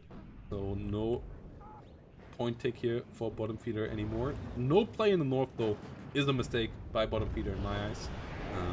Has way more units here and really could put some pressure onto Berthax when pushing through the town. Has some dangerous spots here where you can then threaten Lima and Papa as well. So F-16 being pushed out here once more. Leo 1A1 pushing forward. Conqueror is going down. There's a Nikki Medis coming in with a lot of missiles.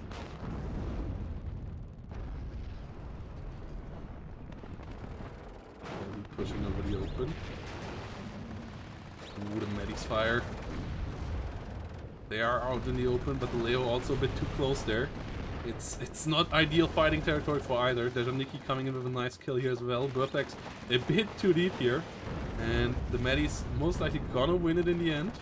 So they are hit pretty hard here as well.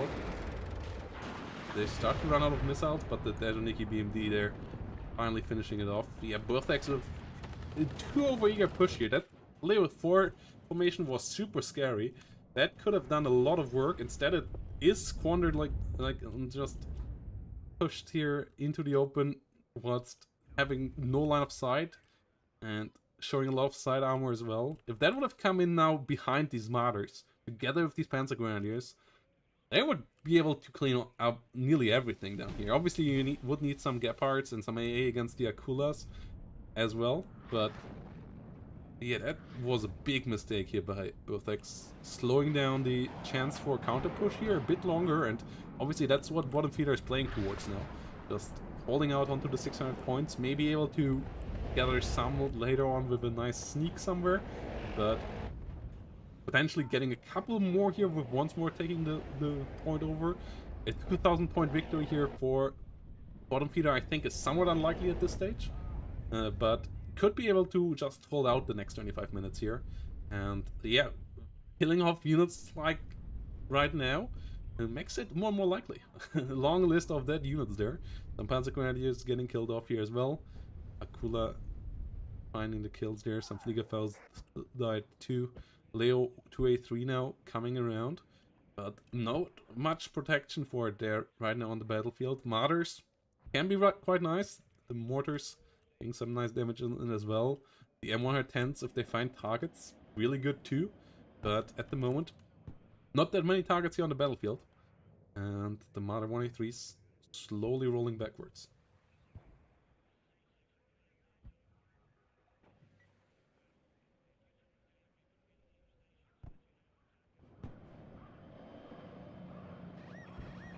Right here, trying to come around. Dejant Bellojour being under fire.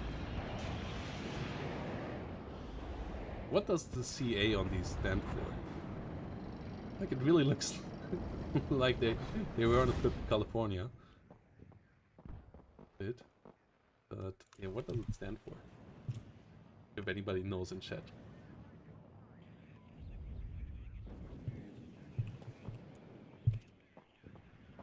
Because California also has a red star in its banner.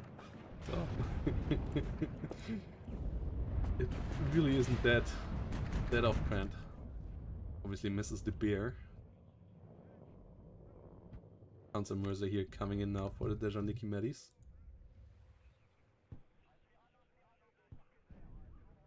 As nuts trying to come in. Leo 2A3.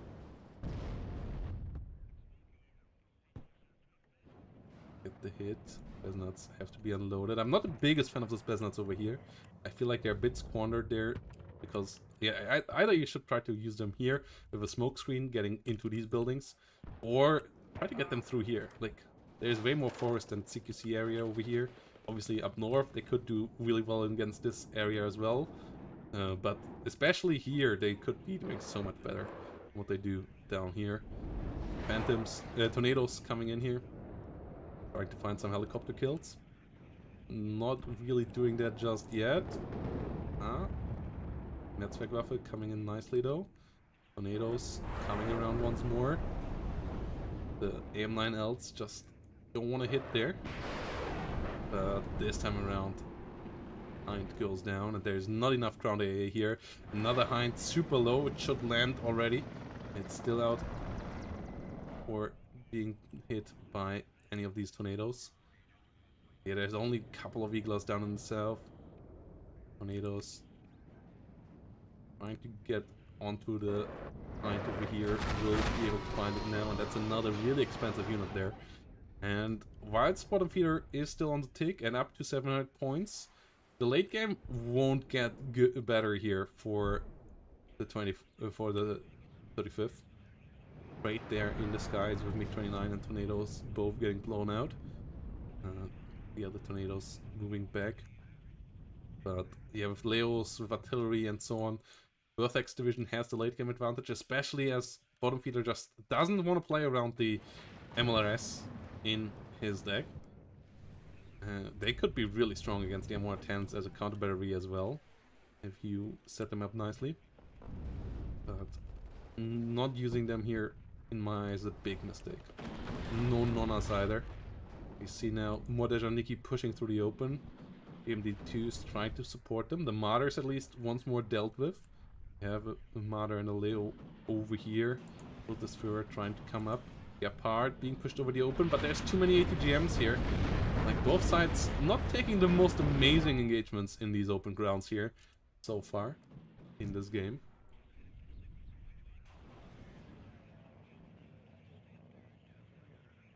It's the Antfagots pushing forward. Lotusfura getting in there. Akula and MI-24K stopping the units over here, but none of these has an ATGM anymore. So the Gepards actually just able to run on top of them. And that's a bad situation here for the Akula being routed. That's another important asset down. The Mi-24K at least will be able to disengage. Whilst the Gepards move to the north as well. Point tick once more stopped, and oh my goodness, that could be a good one. Netzwerkwaffe gets a triple kill. Dejanikis and 180 GM fighting the dust there. Really good hit. EMDs once more trying to engage onto the Martyr here. Might be able to get the kill there. Leo 2 now in range though. Finds the kill in return. So yeah, this is not looking hot right now unit-wise for Bottom Feeders, but they only need to hold out for 19 more minutes. Like, they have an 800 point advantage. That's the big point here for Bottom Feeder now. Getting an air kill here would help. So the MiG-23 not the most reliable fighter. At least has a lot of missiles, but doesn't have them in the dual setup like some of the newer ones. So it fires them one by one, and the R60M is not the greatest missile in existence. It's actually one of the worst. Of all the AA missiles. We have M110s here firing around. The 02A3 under fire by ATGM goes down to 2 hit points. The Hind here can't really do much. Gepards are a bit too close. ATGM's at least flying towards those Gepards. Yeah, Gepards being caught out in the open. Their fire support role at the moment is not amazing. You don't really want to risk them like that super much. You could smoke though with them, but we don't see that. And we see a second Gepard falling here. Vertex really reckless with the AA assets in this game. Martyr's still now pushing through here in the center. Panzer Grenadiers, they're trying to run on top of snipers and Dejaniki. It's not really what you want to do with Panzer Grenadiers. They are not really an infantry unit to push anywhere. They are just an infantry unit to hold places usually. They are super cheap, but they're only 5-man squads. Them being 30 points really is their... and giving you cheap martyrs with that is their only real big value. And then just being able to sit around, being infantry. They can hold off enemy infantry pushing you decently and so on, but they aren't the infantry to really push in anywhere. Fighting against the Janiki Medis here. Akula pushing forward. Martyrs get taken out here by ATGMs once more. Dejaniki Medis really doing a decent job this game so far, and it's actually bottom feeder back to attack. With a good smoke push. Leo 1A1 being pushed in there, but we have the Akula over here. I think Perfect's really a bit overeager in this match. Should have waited a couple of times, a bit longer, to just really get the death ball of Martyrs of Leos up. But always pushes Martyrs in, and then pushes Leos in, and then pushes Martyr in, and then pushes Leos in. Getting okay trades out of it most of the time, but not great trades. And if you would set them up as a combined push, they could go a good bit better. Akula here, really dangerous now. You don't want to lose the Leo 1A1 there, 1A5 leader there. It's the MOR 10s here, trying to get some shots onto the Medis.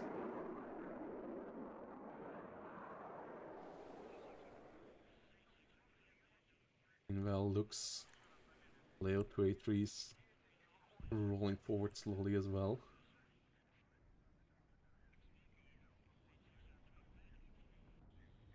Ula being pushed back. +1 situation here for bottom feeder. Panzer Mercer's under fire. See more Luxus, we see a Gepard. Leo 1A1s start to get some kill here once more, but once more being attacked immediately by ATGMs. CV coming in for bottom feeder. Starting to get the capture there. Ultrameager going down. MOR 10s once more doing that job over here. Yeah, bottom feeder now starting to get these positions under control. Still 15 minutes, so I don't think it's over yet. But bottom feeder with the +2 currently getting in a good spot. And oh no, this Dejaniki is in a great spot over here. Finding a good first 80 hit against the Lux. At least the other units seem to get out of there alive. If the Leo 1A5 leader here would be caught, that would be devastating. Leo 2A3 here, once more under fire. MOR 10s need to get rid of this ATGM. The other one might want to fire onto this. We finally have more Martyrs coming around. But yeah, not using the combined arms well here at the moment is Birthex. Both sides not playing to the highest we have seen them in the past, for sure. It's a bit of a wild ride here. But bottom feeder at the moment with the cleaner game plan.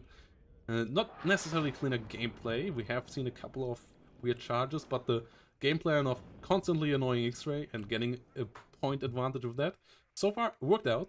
And yeah, that's what you need. Akula now under fire though. And there's not many ATGMs around here anymore. If the Akula falls, vehicles could kind of just drive through here. Akula will fall here as the Tornado Mehrzweckwaffe finishes it off. Tornado AA in the north, getting hunted by the MiG-23. MiG-23 actually changing target, and the F-16, the Tornado can come around. We have the F-16 here, just killing it off. F-16 now being hunted by the MiG-29, will go down. Tornado trying to get the kill there in return. Mehrzweckwaffe actually bites the dust as well, but so does the MiG-29.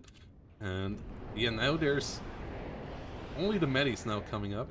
They're 1A1 really close to getting in there. The units over here now finally overwhelming as well. BO helicopters flying forward, trying to spot. MOR 10s will just start to fire on stuff. Yeah, the Mi-26 supply chopper here, the Mama chopper in the rear, somewhat open as well. Tornado AA coming around, seat plane, finding the kill into the Eyehawk. Besnat Komradi overwhelmed.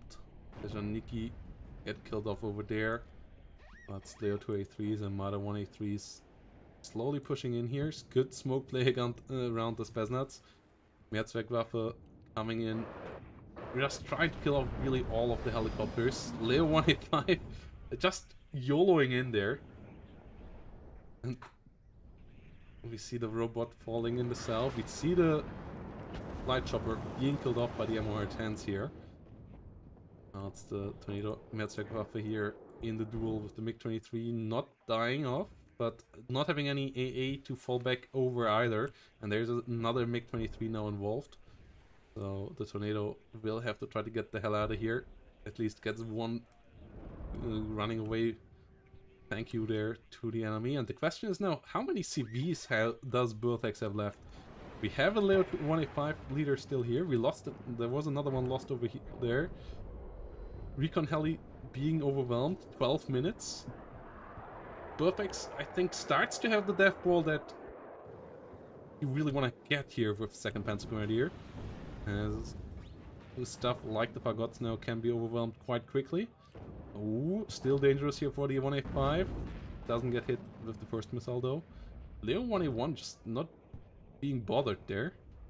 Not even firing. Is weapon turned off? What is it doing? Oh, it doesn't have line of sight there actually, because there's this ridge. Okay. Yeah, CV finally gets killed off. So Burthex will be on a +1 here with this zone currently neutral for the first time in a long while.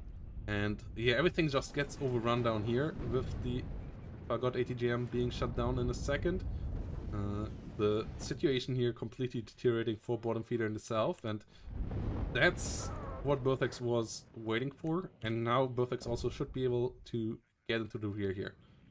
So we might see 2nd Panzer Grenadier pushing through here in the end. Leo 185 slowly rolling forward. Conquerors over here. We have a lot of ATGM fire. What's the Luxus? The Watsus coming up. Leo 283 should start to kill him off quite decently though, if it doesn't get rear-shotted by the Fagot over here. Oh my goodness, it's shot side armor there. That's not good for that Leo.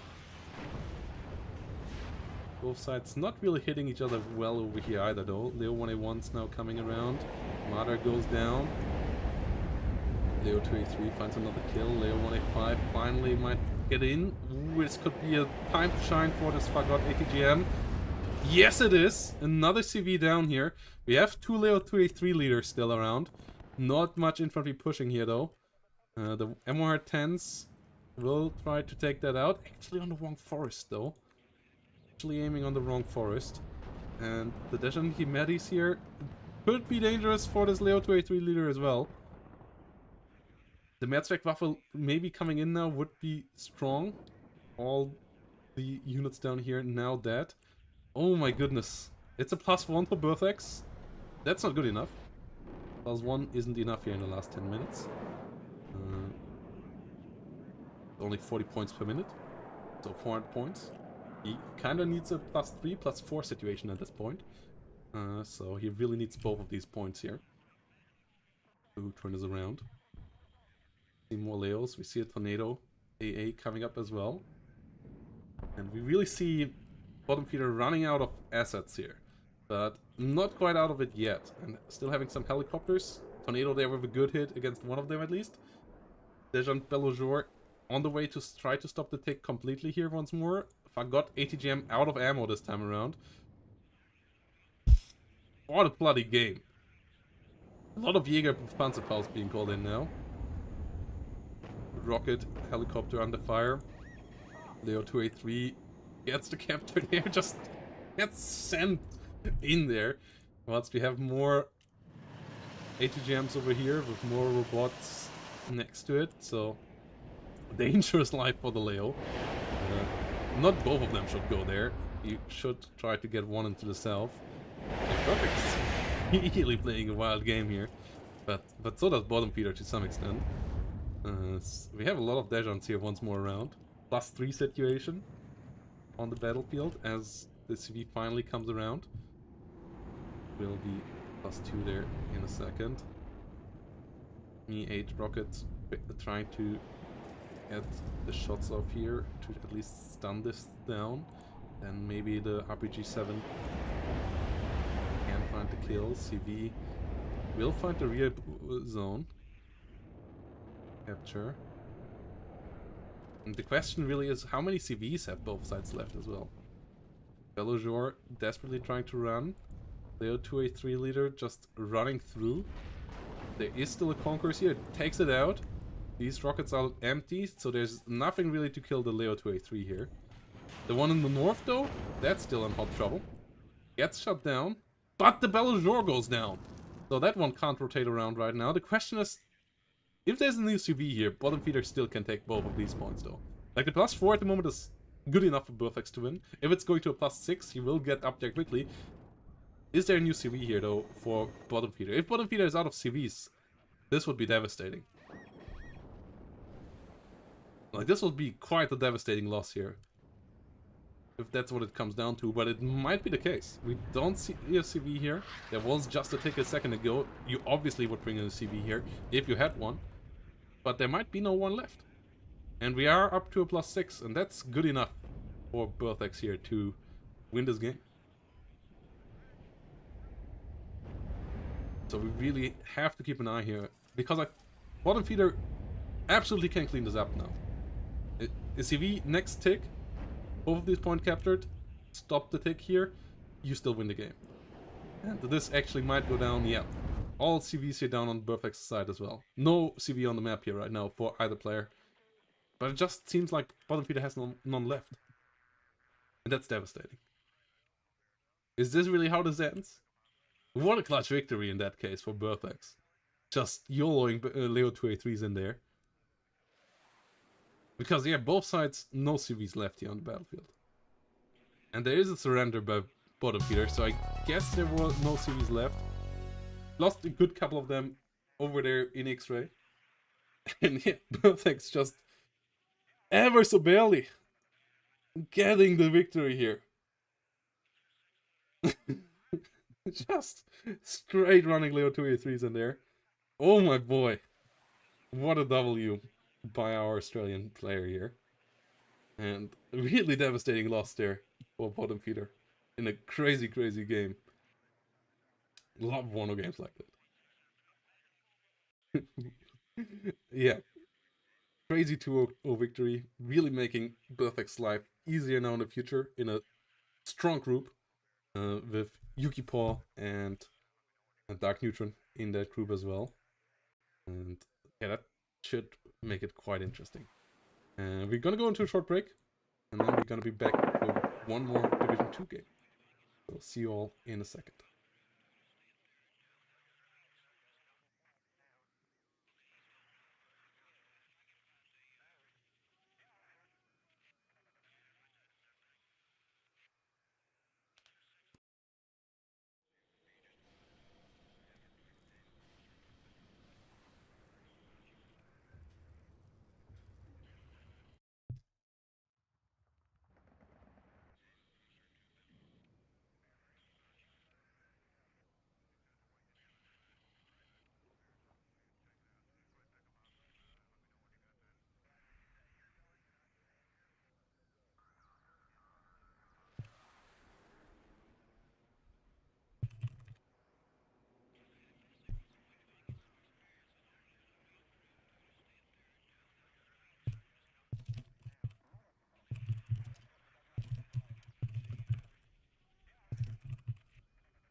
Okay. Another match, this time from Division 2. So, high-level players, but not quite the top yet. On the way to the top, potentially, though, if they perform well in this season. As we have Jig on the left side, the guy who forgot to change his name again after changing it for letter ranking. Yeah, left side here, Jig with 5th Blinde.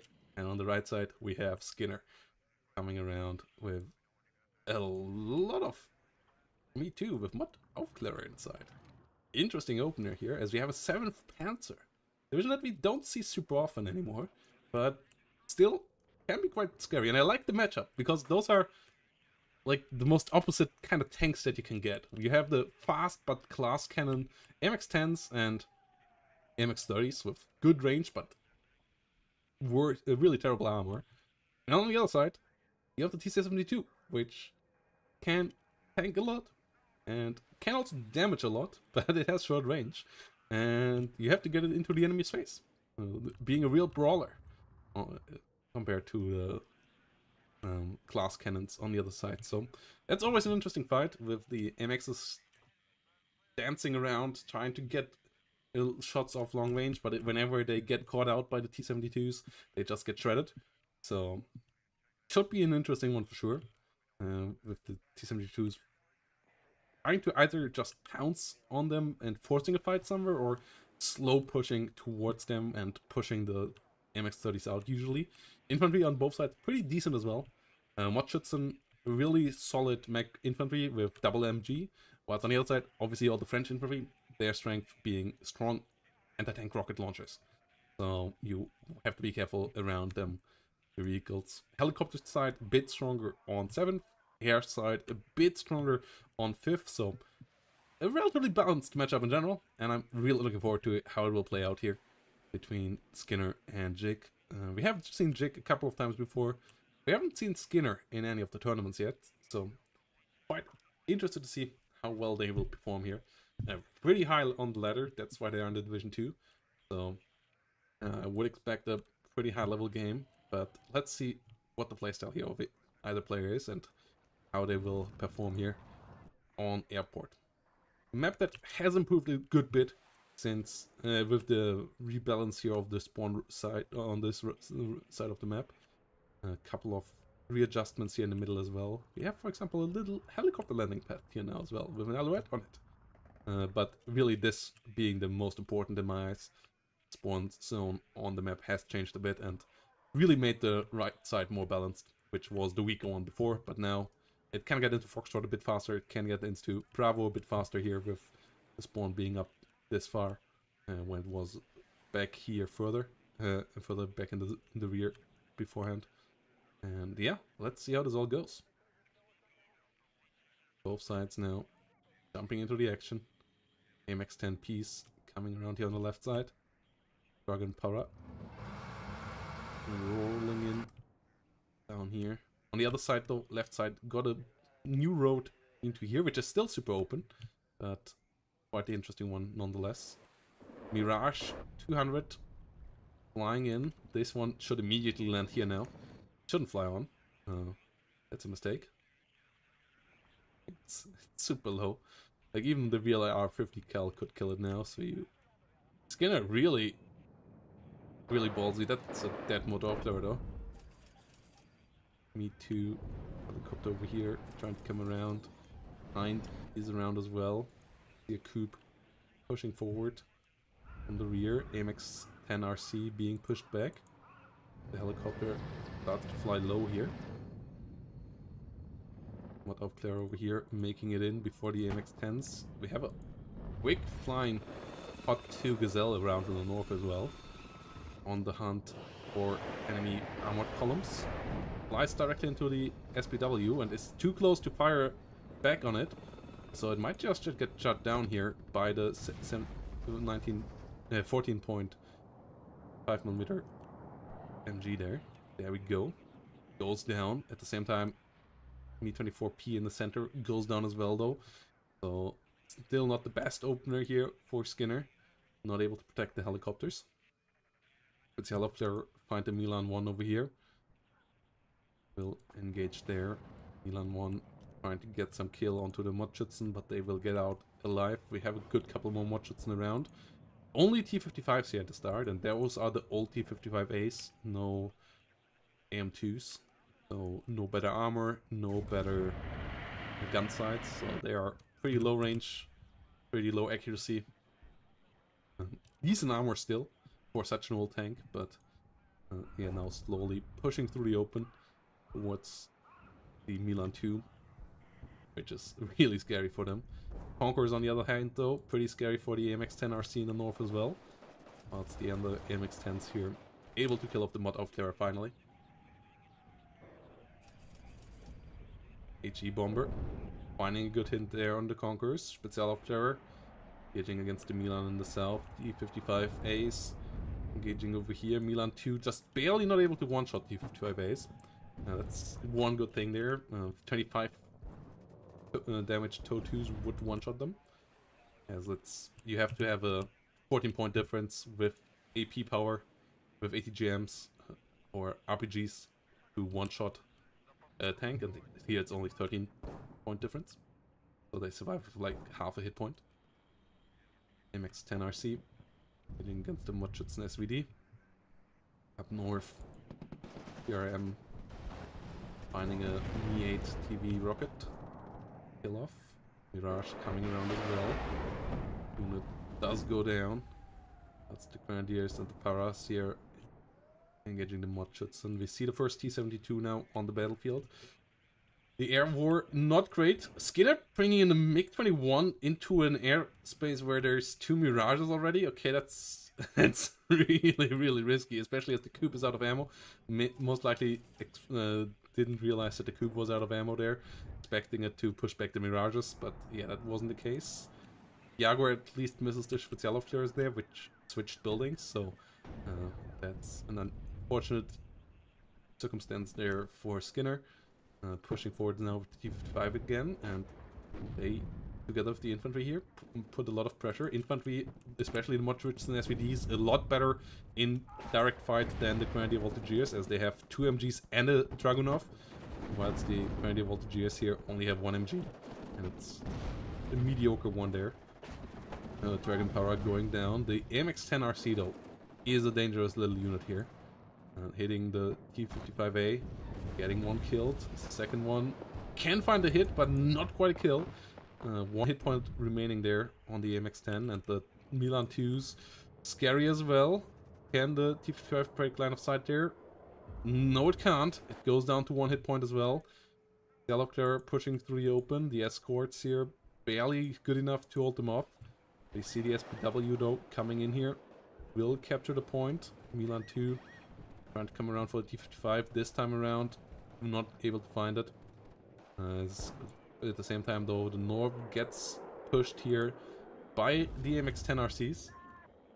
72 and SPW being pushed north. The bombers not finding any of this. Another cube coming around. Could run directly into this though. Interesting active game, like you see it often with these kind of divisions on this map. Ooh, can the T-55 get a shot off before the MX-10 RC? Yes, it can. It gets the kill. Really important for Skinner there that the T-55 barely survived. That shot is super key for the future of this game. Otherwise, the Coupes would have, at least one of them would have fallen. The second one potentially as well, if Skinner wouldn't have reacted quickly enough. And that would have been a really painful position to clean back up. But this way, reinforcements can now flow in here again and retake the ground. AMX-10 RC number 2 still around though, so the T-55 most likely gonna go down here. Yes, there we go. Blows up into smithereens. T-55 over here living a dangerous life as well. AMX-10 RC coming around for it once more. We have Apilas Grenadier Voltigeurs as well. Conquerors pushing forward. Whilst we see a MiG-23ML once more in the sky. Motschützen under fire. MiG-23 once more hit. Being pushed back. PRM 2000. Getting on top of this. Getting the kill. MiG-25. Getting the kill there. Onto the AMX-10 RC. The Heroes coming up again. Conquerors over here finding a nice kill as well. Both sides really losing, but also killing a lot of units, so it's a really active game here. In my eyes, that's a bit better for the 5th. You want to get more T-72s on the battlefield here as Skinner. But the game for sure still is quite open. SPW here trying to find some units in the south. Conquerors still pretty dangerous for the MX-10s and the Brennus. Once we see some Gazelle cannons coming around up north. 72M coming around. There might be spoilers in the brackets, so be careful there, guys. Approach them with care, as these games have been played in the last couple of days. The Heroes coming up. And it's on the fire. X10 RC pushing through the center here. GM finding the side shot. Important one there. A really important one. Killing off the recon vehicle. Conqueror is under fire now again, but the AMXs really don't want to have a duel there with an ATGM. Apilas and Brennus still pushing forward. Still, Sichirung's under fire. Jaguar HV coming in to deal with the Conquerors. Most likely gonna hit Igla there at the same time, but gets shut down. So, not sure if that was a worth it bombing run. Got the Conquerors, got an Igla, got an SPW, so it might allow Jig to get this territory over here, which could make it a worthwhile run, but still, obviously, important plane there going down. A lot of Mirages coming in now as well on the other side, though. The Cubes, not really in spots. One of them went down as well, so not able to deal with this. The one down in the south, out of ammo. As we have Iglas coming around up north. Has to be careful. Don't want to die to the Gazelle Cannon while still being in transport. Gazelle Cannon aiming up now. Losing line of sight there in an important moment. Igla trying to get into the building. Might be able to find a kill there. Yeah, getting into the building now. Aiming up. Does miss. SU-22 here. With a gun run actually against the Grenadier. Do lose line of sight there. Brennus, the more important target there. Gazelle Cannon going down. At the same time, bombing run against the SPW CV that snuck into the south. Stopped the take there, but still painful loss. Good bombing run there for sure. With the Jaguar, important to kill it off. Taking away enemy CVs, taking away late game opportunities to how many CVs can run around. And potentially sneak around and get some points, which on this map often can happen. MX-30 there, surviving the SU-22 run. 12 ATGMs do miss. Unfortunate times for Skinner. Rotating back home now. Let's see more Spezialaufklärer Sicherungs T-72s coming around. 2 T-72s currently on the map. Third one now coming in with the CV version. Lots of Sicherungs. Have to be careful. MX-30s really good at deleting infantry. Thanks to their 20mm autocannon with great accuracy, as it's now firing here once more. Sicherungs under heavy fire.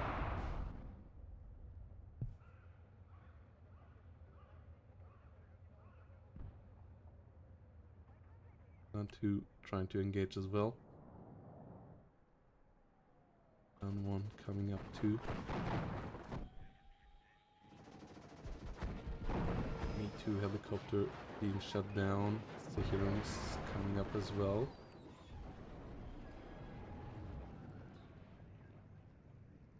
Wall of Kruppe anti-char coming up. T-55 here under fire.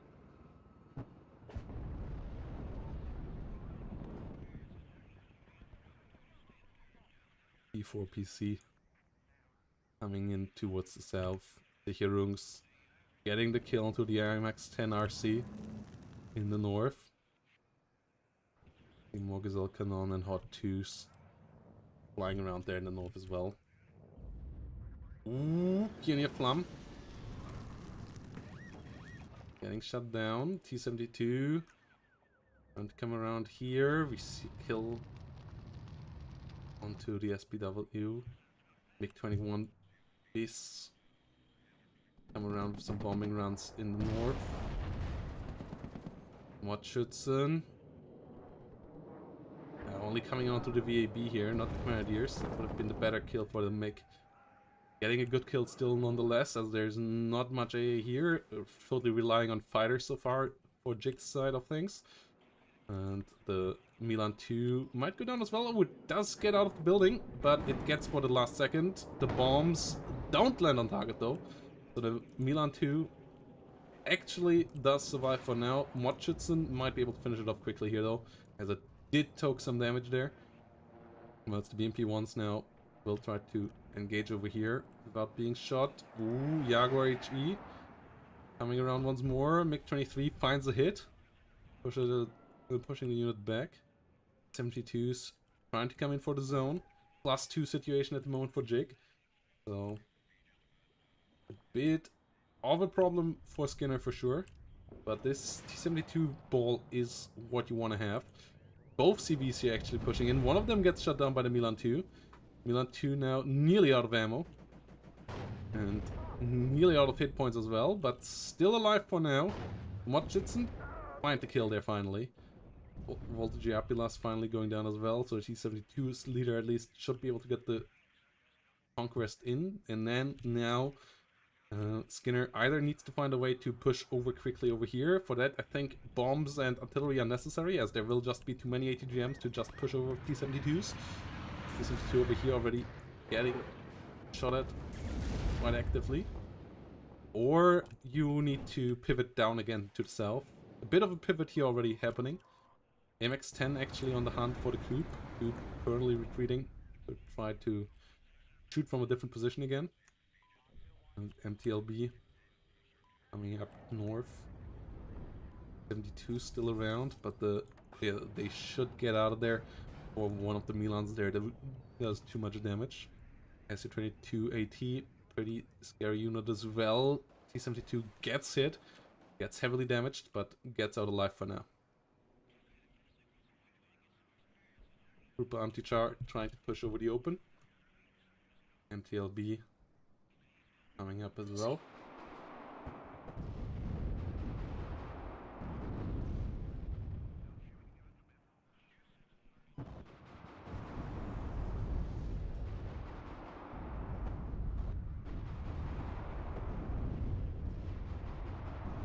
Still have Clearer on the fire. Ren is pushing forward.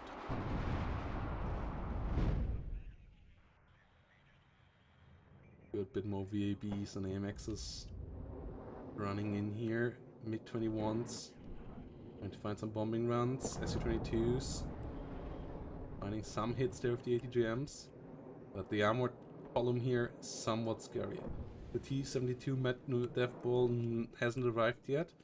The Milan 2s here need to be dealt with. A hot MX and hot around as well.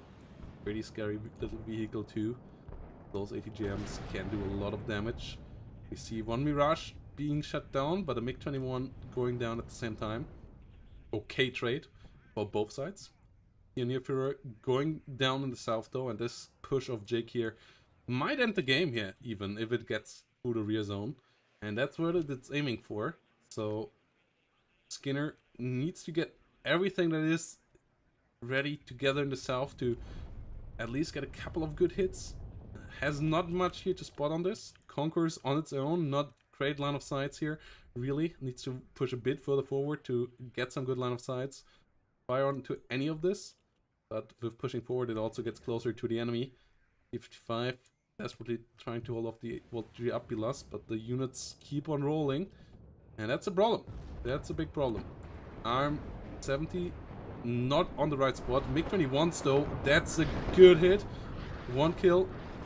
Second one, not the most amazing hits, but MX-30 here really low now. T55 actually would win on this range if it wouldn't be for the Grenadier Voltage Apilas coming around with a great AT launcher, try to get into the side of this. As the P4PC rolls in as well, gets the kill onto the T55. Yeah, the ARM 70, not a good spot. Trying to fire on units on the move, always really tough to do. So that one did kind of whiff.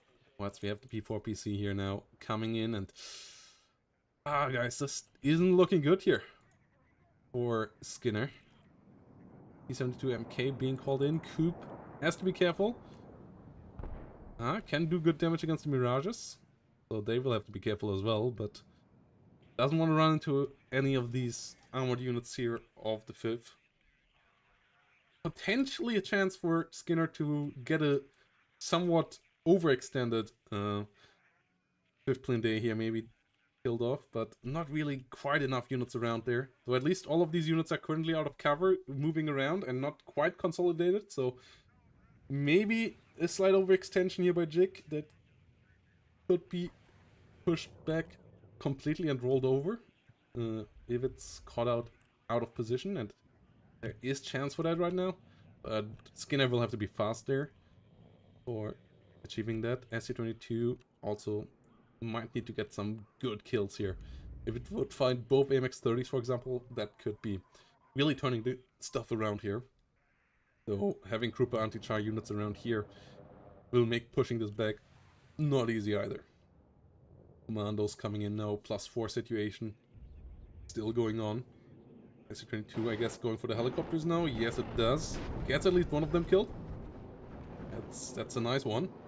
That improves the KD situation at least. MX-10 there though, now engaging onto the Mudschützen. 72 MK coming up, another T-72 coming up. A bit more AA. 70 reloading. Re-aiming as well. Ooh, one of the MX-30s going down. Starting to do its job there. 70 there with a good position to fire upon. Though not a perfect one. No CD actually in that corner. Will get one kill only. But at least forces all units to stay out of there. So the capture point will be regained. T-72s in the north, still a danger. I still would like to see the ARM-70s more cleaning up stuff like here, around here. Like a double kill on this, for example, would be big. But not enough recon here around for Skinner to see all that anyways. X-30 pushed back, T-72 trying to find some kills. Not quite able to find the MX-30. But we have more AA here coming up now to prevent any of these MiG-21 bombing runs in the near future. And ATGMs in these spots are pretty dangerous as well. Mudschützen also all cleaned up. MX-30 is really good against any pushing infantry out in the open, thanks to their fantastic autocannon, making pushing forward with infantry here always really painful. But you, at the other side, have to do it a bit as well, because you don't want to run into enemy AT rocket launcher infantry. Like that's the dangerous part about 5th. That's why you want to use artillery to clean them up slowly. Artillery really doing good damage against all of that. But there's only one ARM-70, and yeah, that one so far not doing so well. You see the commandos now coming in here. Their AT launcher though, frontally not super effective against the T-72. ARM-70 once more re-aiming here. Whilst we have T-72s moving in as well. Milan 2 though, super scary over here. Finds a kill onto a BMP-1 already. Might find a kill here against the SPW in a second. MX-30 already does that job though. That thing blows up quite quickly. T-72 here helping out in the north. Mudschützen, with the help of the T-72, most likely gonna win that fight. As they also have the Resolute trait. And double MG. 21 bomber for sure gonna make that a one-sided victory. On the other side though, artillery coming in the form of the MX-1 Alf as well. And the Roland 3s are in here to intercept MiG-21s together with the Mistral. The interception has been successful there, killing off a bomber. Should have turned the other way around. Turning over all of this was a bit of a suicide commando. Trella at least gets out, but artillery here being quite scary. T-72 going really low. Coop trying to get a shot on target. Does miss as well though. T-72 in desperate needs of repair. And the 760 point advantage here for Jig is quite strong. Jig now just building up a fortress here basically to try to protect that. And T-72s in my eyes not good enough to break that on their own. You really need smoke, you need the ARM-70s here. And 70 minutes remaining is not a super long time here for Skinner, so they will need to find a way to open up the game a bit more again, but still being in danger of losing maybe potentially even more points, as the commandos are still in here, though I see that as somewhat unlikely. Maybe we'll see Jig pushing in here anytime soon, potentially over here at Foxtrot, but currently Jig really more investing into defensive units, a lot of Milans being brought out, and I think that's a good game plan. That's a pretty good game plan here with the 760 point advantage, instead of risking it by potentially overextending here with any further pushes. MiG-21s once more pushed back. The AA setup here is strong. The MiG-21's not going to be cost efficient here anytime soon again with so much AA, and the ARM-70s now instead have a lot of work, and they're hitting the wrong targets here. I don't think the commandos are really what you want to hit. You want to clean up the enemy anti-tank options so that your T-72s actually can move somewhere. Killing off a single commando isn't really going to change the game, and also costs you a good amount of supply there for that kill. It's really not what you should prioritize. Commando even surviving there. Pretty painful situation. Mutchison here in the middle, pushing forward. I like the smoke play. W helping out as well. Milan 2 there. Currently not engaging. Could do that, but is kept off it. T-72s not pushing in either. And oh my god, this could be such... yeah, okay, reservist pushing forward, getting a good rocket artillery hit onto this, and then just running over the reservists could be so good. Instead, at the moment, it's the AMX L1s that though start to get some kills. T-72 pushing forward. Milan's starting to fire against the MTLB here. Most likely gonna get it, as there's two Milans. First one stuns it, second one gets the kill. Mirage in the sky at least gets taken out. Dragon Para over here overwhelmed as well, but still no CV in there. As we see more T-5As coming in.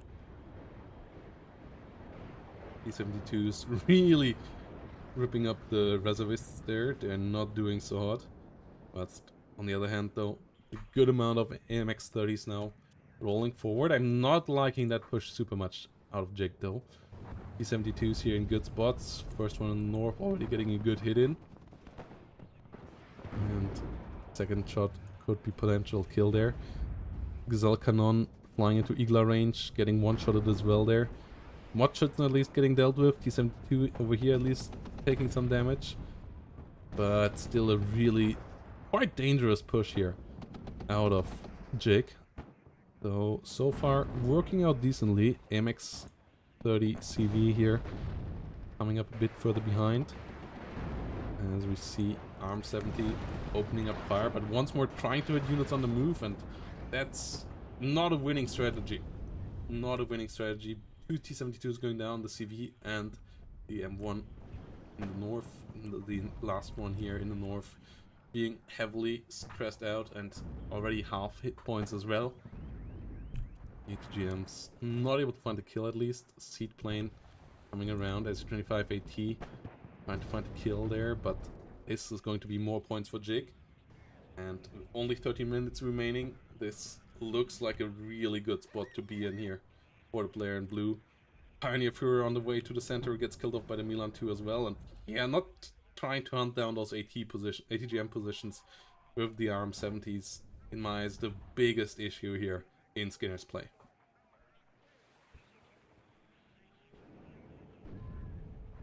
SU-22 AT trying to get the hit. Not able to do so. B-55 Ace pushing over. Milan 2 trying to come in again. Finds a hit. Not 2.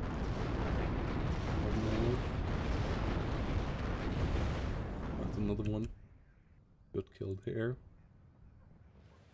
And this is not working out here right now for Skinner. Some close fights in the early game, but Jake just with the better strategy here.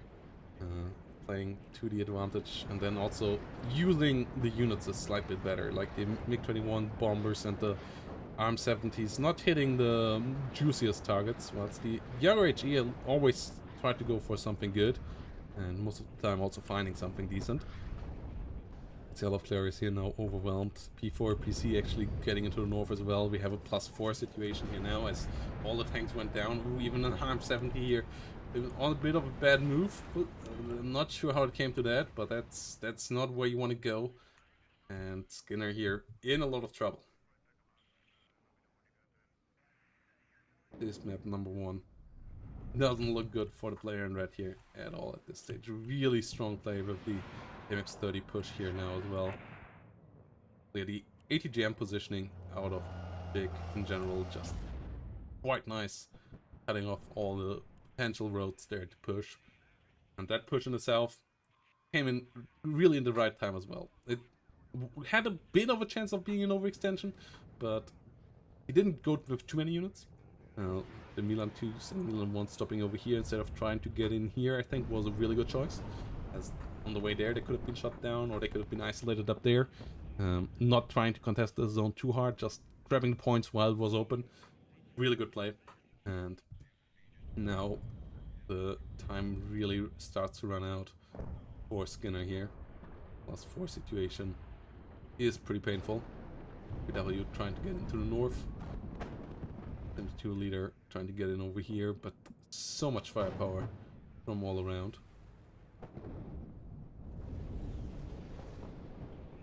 Victory 1HE with some good damage. Mistrals and Roland's pretty scary for the air as well though. T72 at least wins the fight here, but there's still too much around. MiG-21 goes down. MXL1 trying to hit the RM70 here. Most likely gonna do. RM70 over here being shut down as well. Tanks there going down. And it's 10 minutes remaining. CV at least captures the north. But 0 points still for Skinner. +2 situation still for Jake. This game here is as good as over. So we gonna fast forward here through the rest of it. Yes. Nothing really here that Skinner can do to turn it around. MX-30s getting pushed back nicely, at least by T72. Good micro out of that, but combined arms here just not a given. Decent smoke.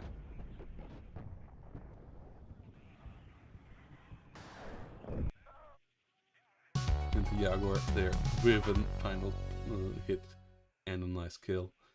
And Jake getting the 1-0 lead here in the series with the first map victory. Interesting game for sure. Yeah, nice 32-minute victory by our player in blue. 4,700 kills. Let's see if Skinner can bring it around in game 2. As I said, I liked the early game.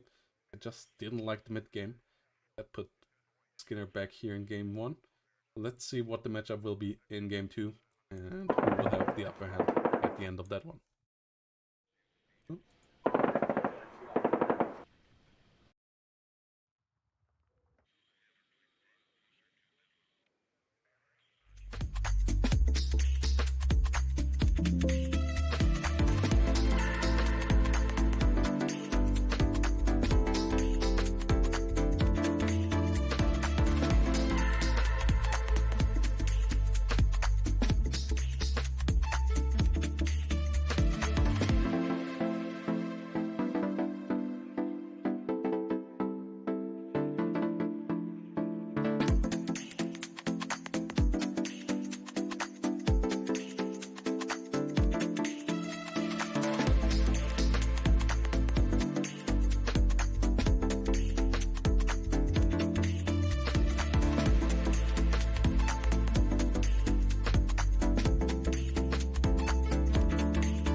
here we go. Game number 2 between Skinner and Jake.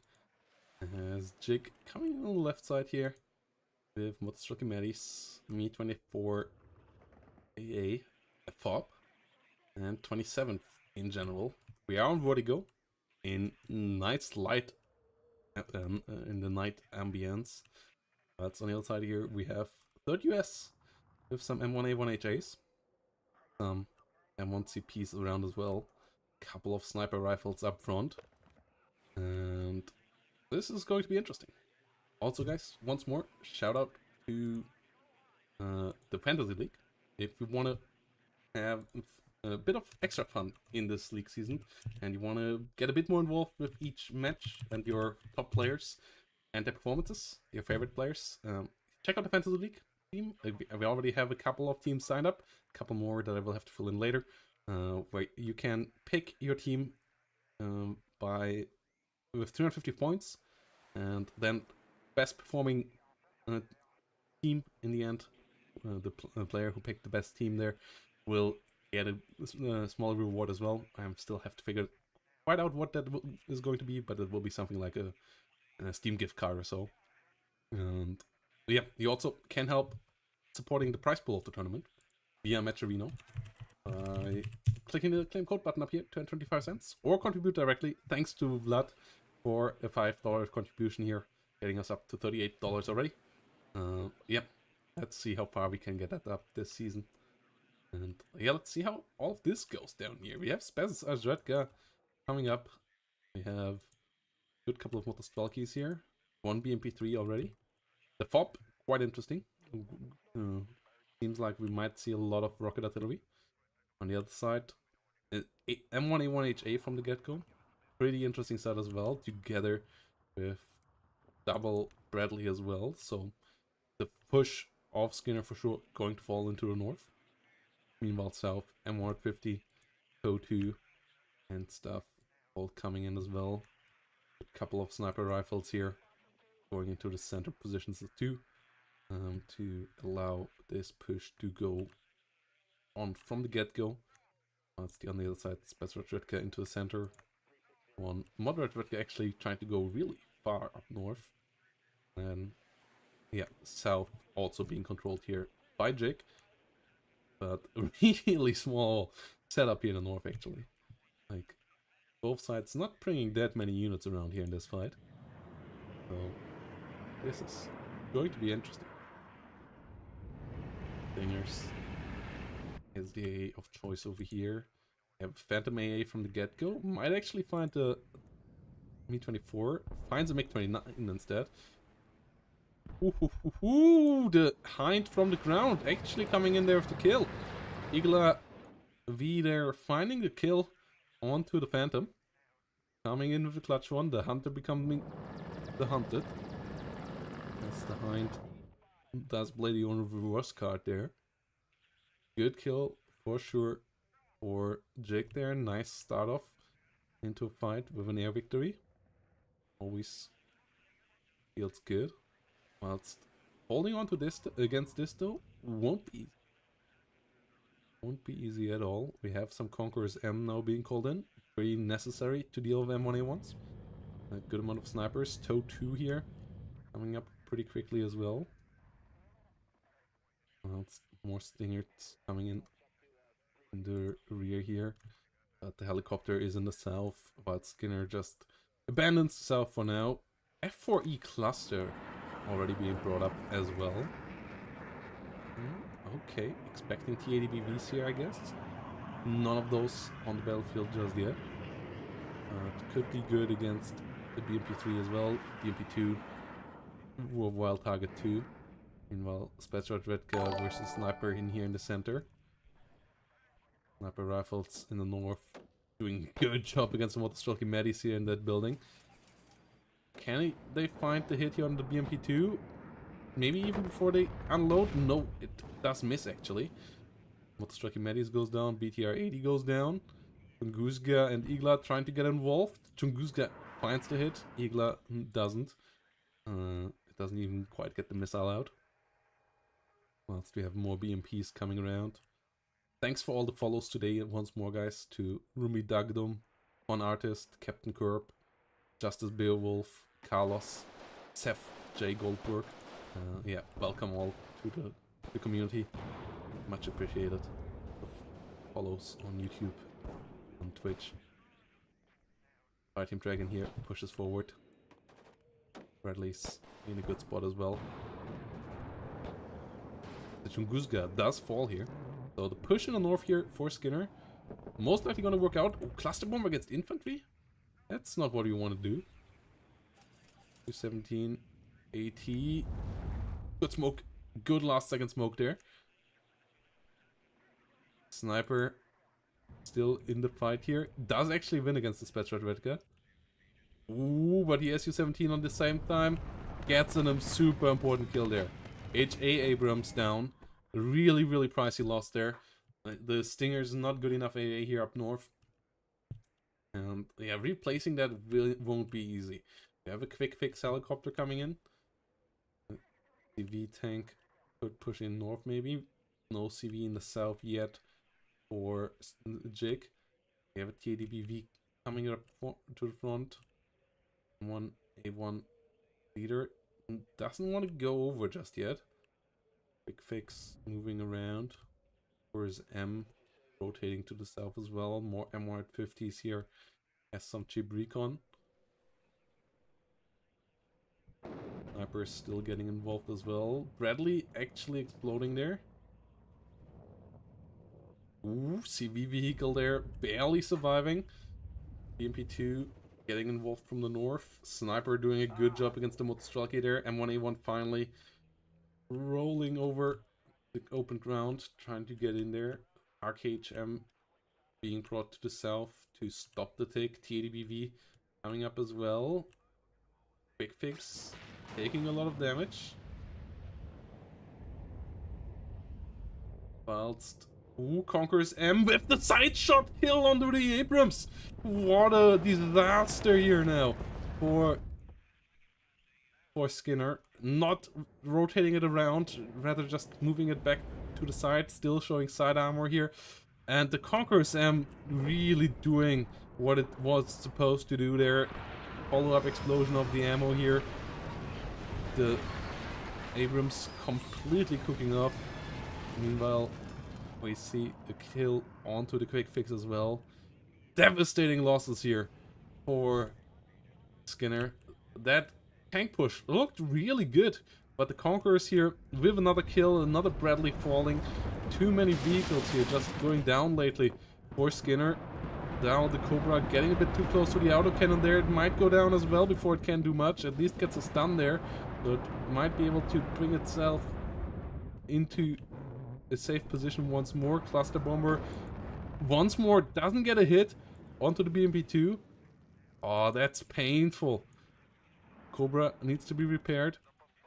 Modvachvetka at least killed off, but that's not what you planned for here in the north. You wanted to get through there with the M1A1 and the M1A1HA, but strong hits by the 80 gems so far here by Jake. Really making this a painful game so far for Skinner.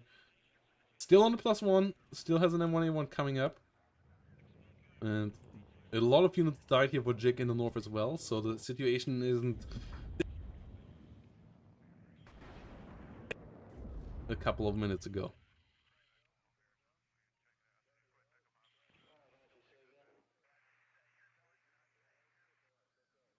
CV vehicles for Jake in the south will finally stop the tick that Skinner had here in the last couple of minutes.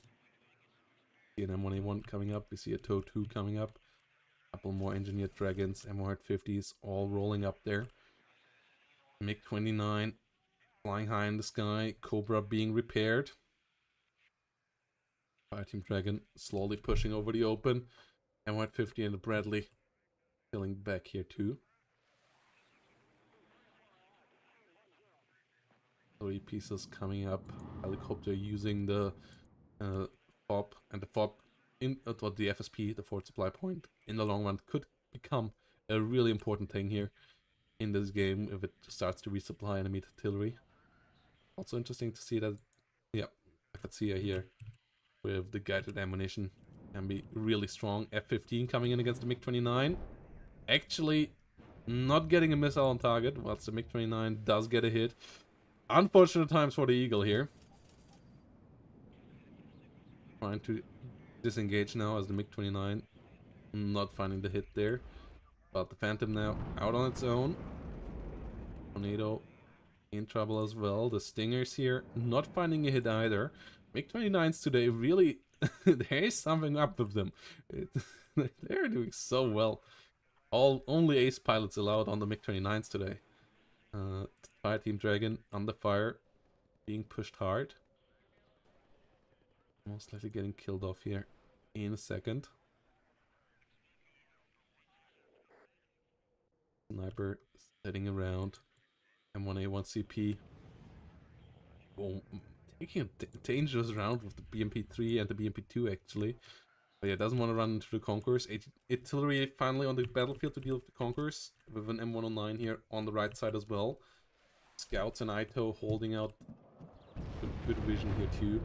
Bradleys engaging them with Strucky Maddies, pushing them back. Whilst O2 slowly pushes forward in the north. Dragon team there in a good spot. Rex broken on the side of the Bradley. M1A1 engaging the BMP-3. 3 has to disengage there. More BMP-3s coming around. Sniper engaging the superior RPO. Bradley goes down to the Conquerors.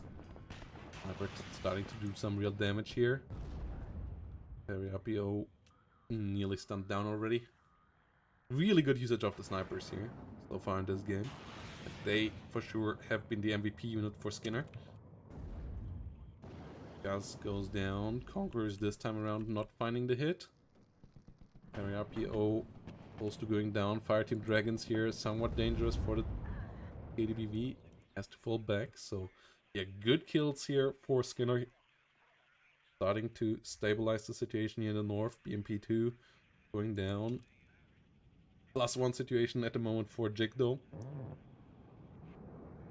Plus the bombers coming around. Oh, this could be a good run. 1 kill on the BMP-3. Second one pretty low. At least the infantry was unloaded beforehand. Conqueror's M gets killed off by the artillery as well. Skinner getting more and more into this game. M1A1 here pushing forward. We have a TOW2 up. The artillery on the side of Jake needs to start to get some action on.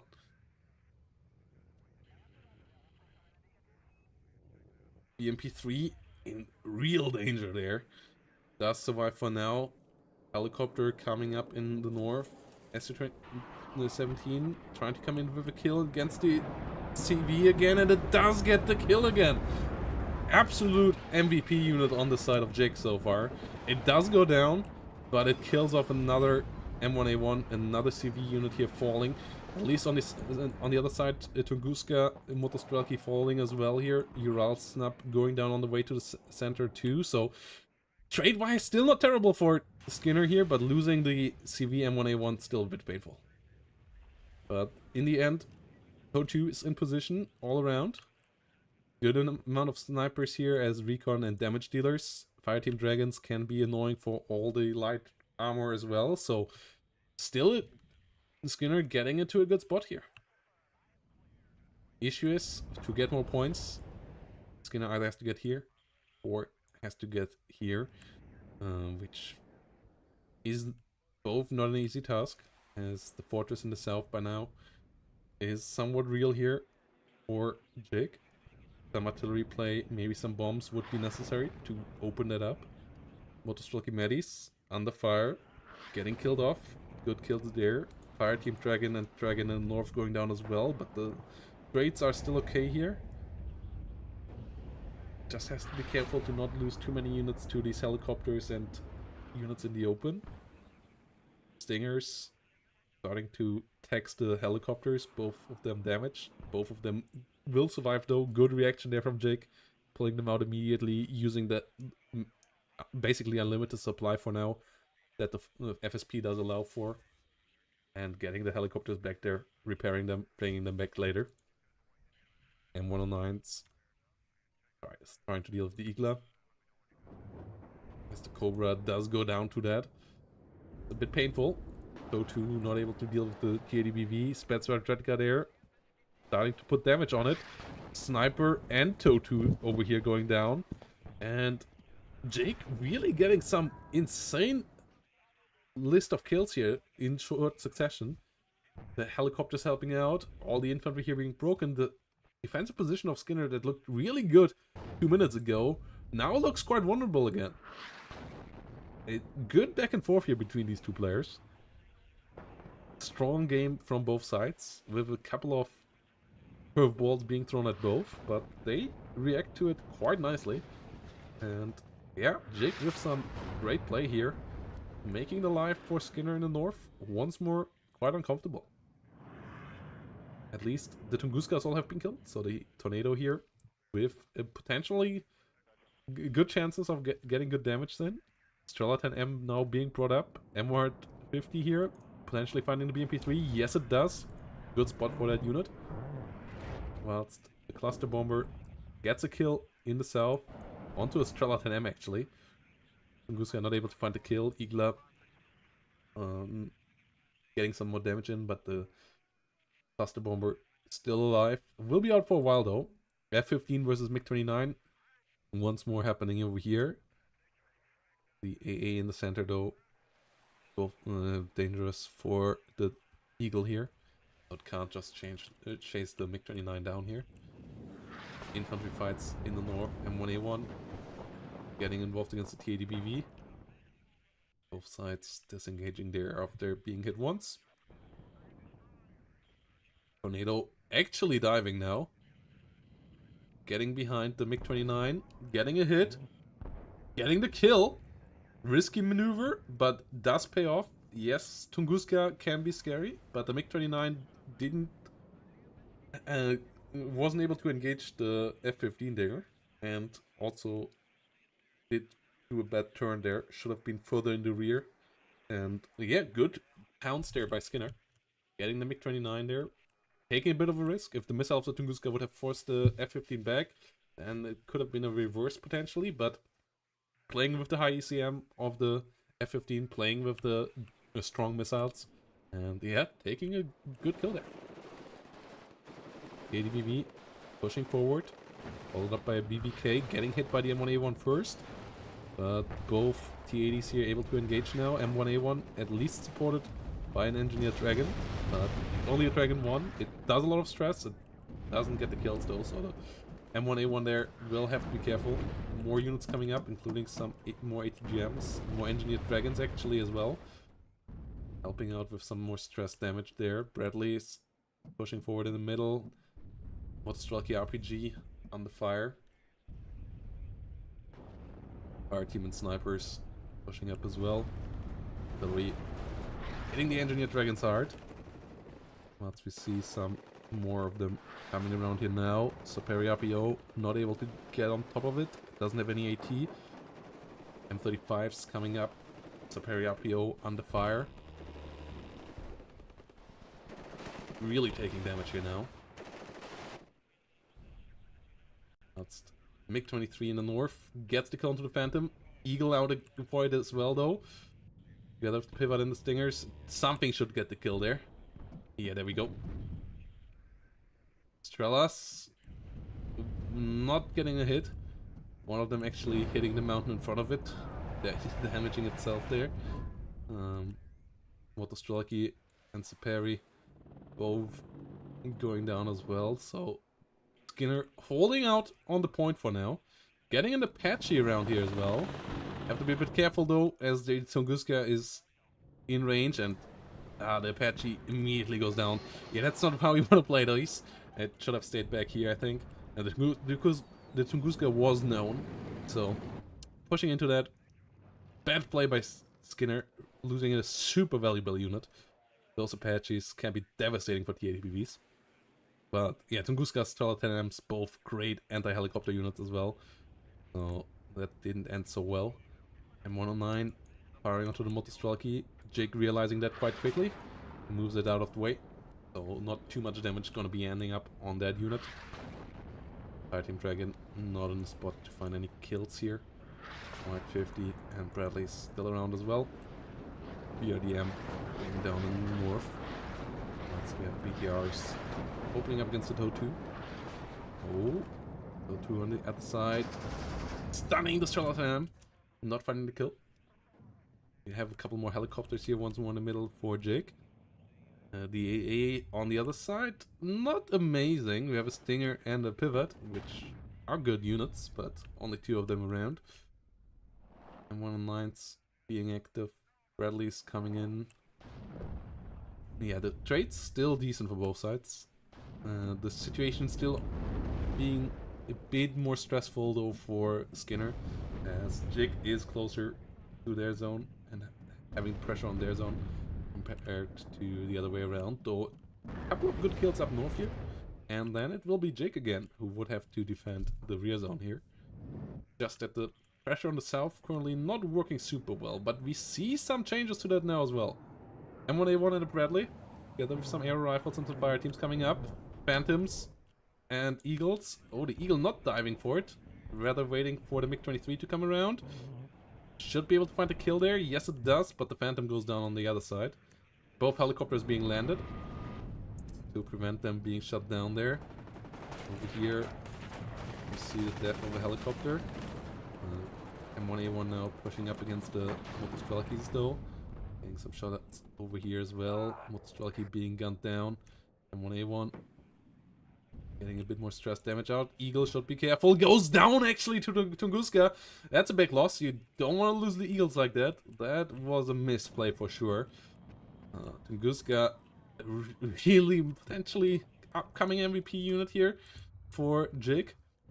Dealing a good amount of damage here throughout the game so far. Medis coming around, both helicopters coming up again, and yeah, now you would like to have the Eagle still around. XGM's trying to find the BMP2. Stinger on its own here as the AA. Bradley most likely going to go down there. The Motostrelkis and co. A lot more aero rifles coming up. I like that reinforcement strategy, but might still be a bit early. Meanwhile, on the other side, double Grud, and that can do a lot of damage up north here. So both sides with some interesting moves now, and the game really starts to become a hot one. Helicopter in the south gets shut down by the Stinger. Stinger doing a good job there, forcing the other Hind back as well. That one once more retreating all the way to the rear to get a resupply there.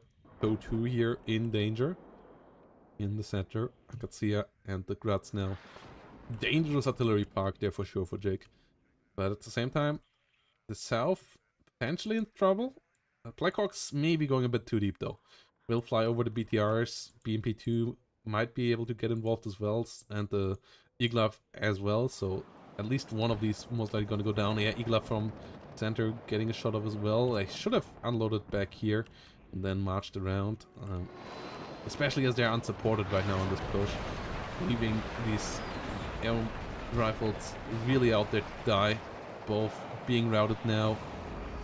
Skinner with a good idea, but not quite the right execution in the end. The BTR actually might be able to finish it off there. Not quite able to get the shots on, but yeah, 2 Blackhawks dying without achieving much there.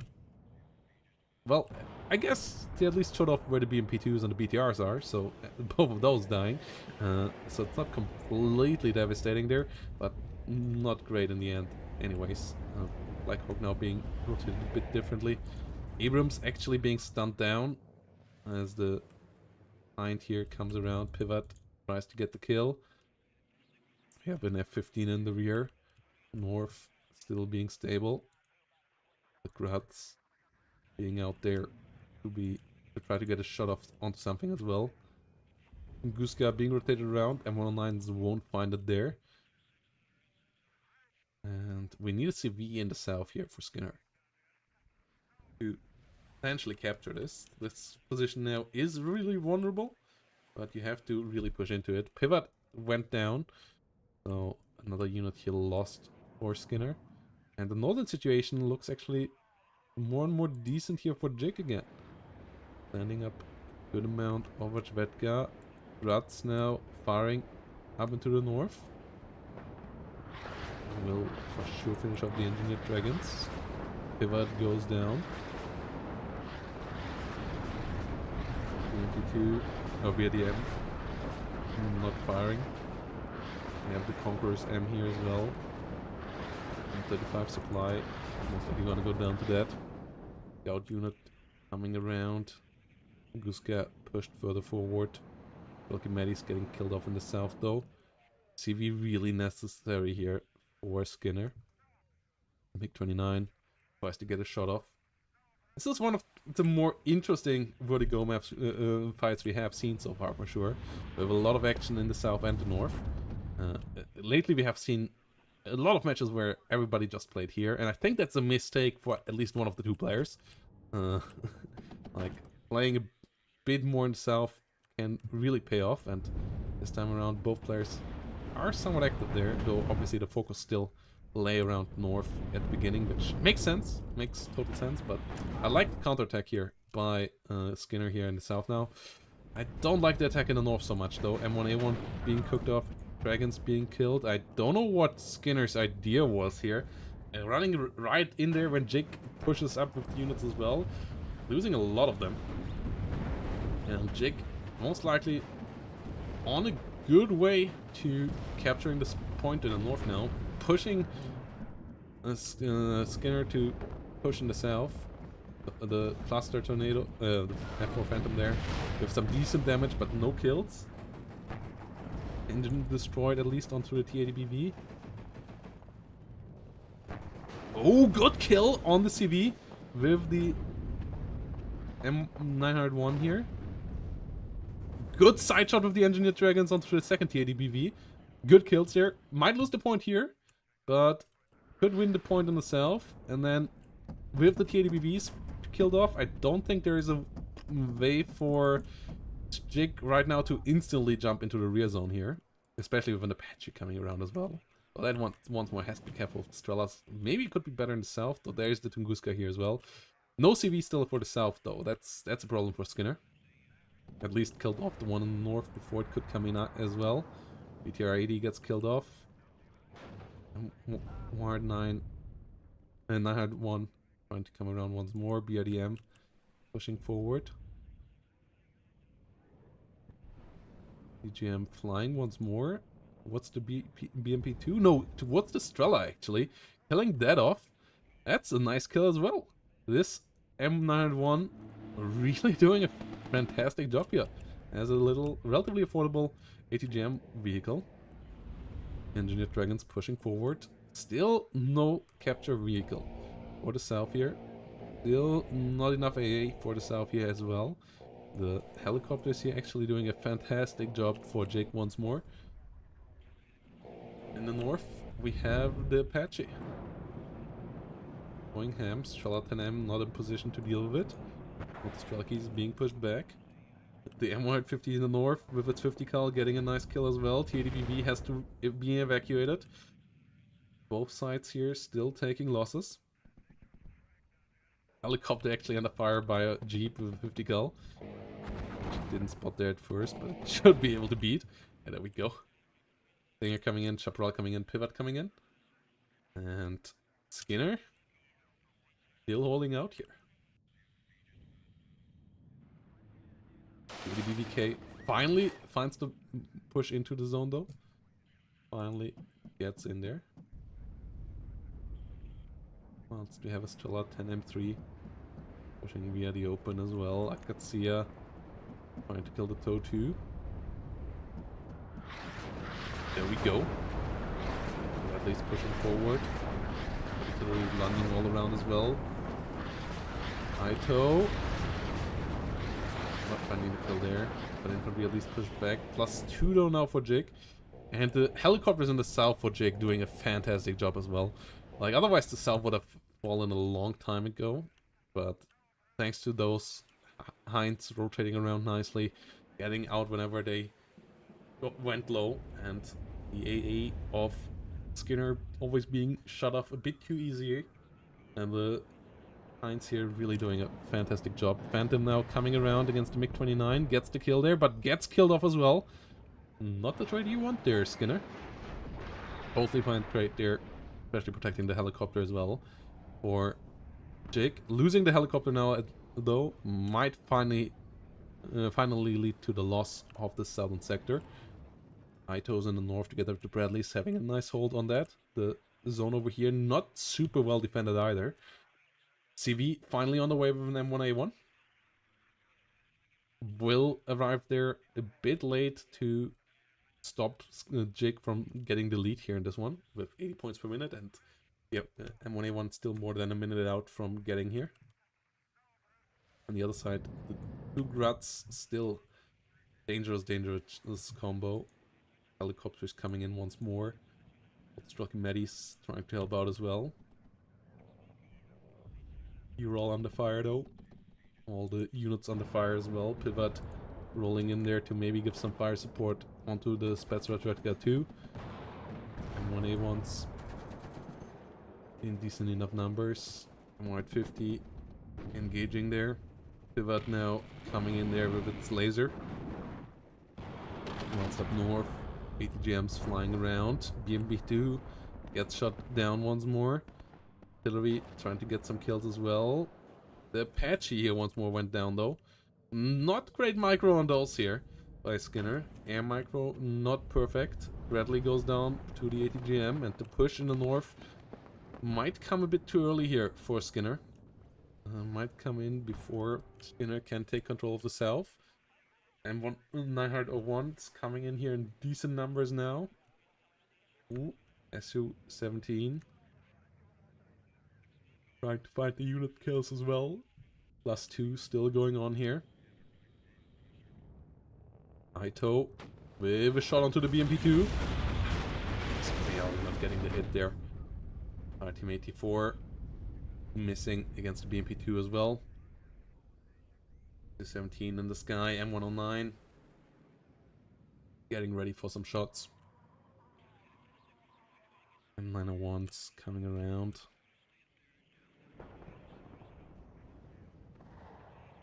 Fire Team 4, C Scouts all pushing forward.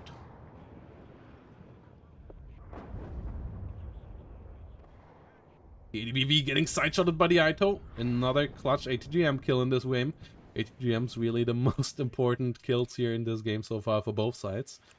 The Conqueror's M on one side and the ATGM planes, the SU-17s, and on the other side the M901s and the Itos here coming in with clutch kill after clutch kill. Really making it painful to move the armored units around for both sides. And the MLRS launch here against the Ito, most likely gonna find the kill. Bradley's holding the unit up here nicely. Multi getting shut down as well before it can find the Ito. M901 once more rotating around, but we have a double helicopter set up here in the north as well. The M1A1 will find the south here now and stop the tick. Pivot rotating around towards the Igla here. M1A1 firing on top of it as well. Rocky pushing forward. 17 flying back here. Still having two dangerous missiles. And Skinner needs to get in here. M1A1s are in a good spot already. More infantry could be necessary. Bradley infantry already coming up. Probably trying to find a spot there. Scouts slowly moving up. Not being inside here, all of the M1A1s. ADBV on the side of Jake. Whilst ATGMs here setting up nicely together with Chaparrals in the north to try to stop any push in there. This is going to be a close game here. 8 minutes remaining. +2 for either side would be quite big here. Running really close to those multi-Strelkys here right now. Should have just gone into the forest here. I'm not sure why it goes into the open space over there when there's still a big potential for units being in there. Especially as the M1A1 CV goes in first. will at least be able to... Okay, that's a better spot. RPG 27 has a good amount of AP. Not able to find the target here yet. Only 500-meter range as well. Well, rockets in the north. SU-17 coming in again. Chaparral with a good hit, pushing it out for a while at least. Skinner with a +1 and a +2 in a second here. M109 with some good hits as well. And the +2 would be absolutely enough to win this game still, if it stays on that. RKHM around. Bradley needs to get some infantry going into this direction, and the M1A1 can assist as well. Scouts trying to go around. This risky movement here, but works out for now. Less than 120 points different now. That's 1.5 minutes tick on a +1. On a +2. 3 minutes tick on a +1. 6.5 minutes remaining. Carry up under fire, not being hit by the M1A1 there. Quite fortunate. M1A1 re-aiming. Getting 1 kill now. Meanwhile, north, the TADBV actually able to push through though. With enough helicopter power, the helicopters all shut down. But the TADBVK able to get in here.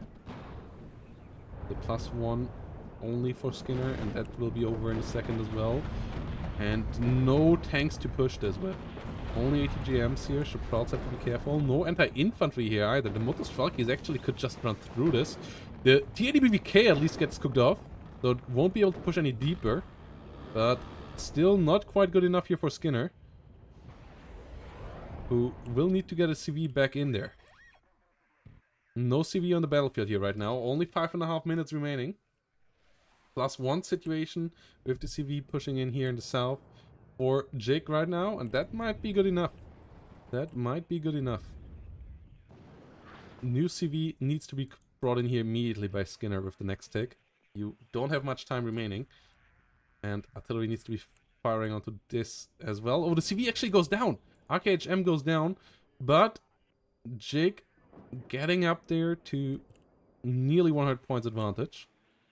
New RKHM being brought in for the south to contest it a bit more further on as well.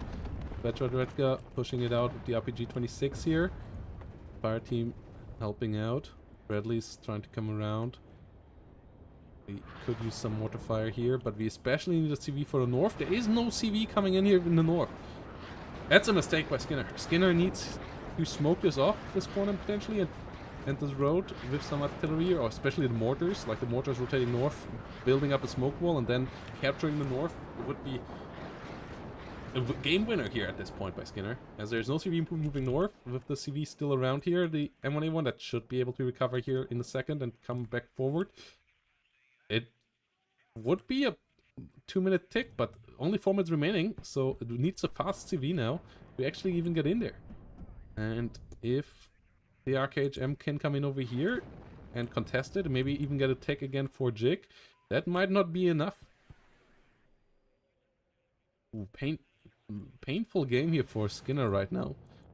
And do we see a CV? We don't see a CV. What is going on here? Does he only have M1A1 CVs on the deck? That would be a mistake. You really need to have some fast CVs on that deck, in some shape or form.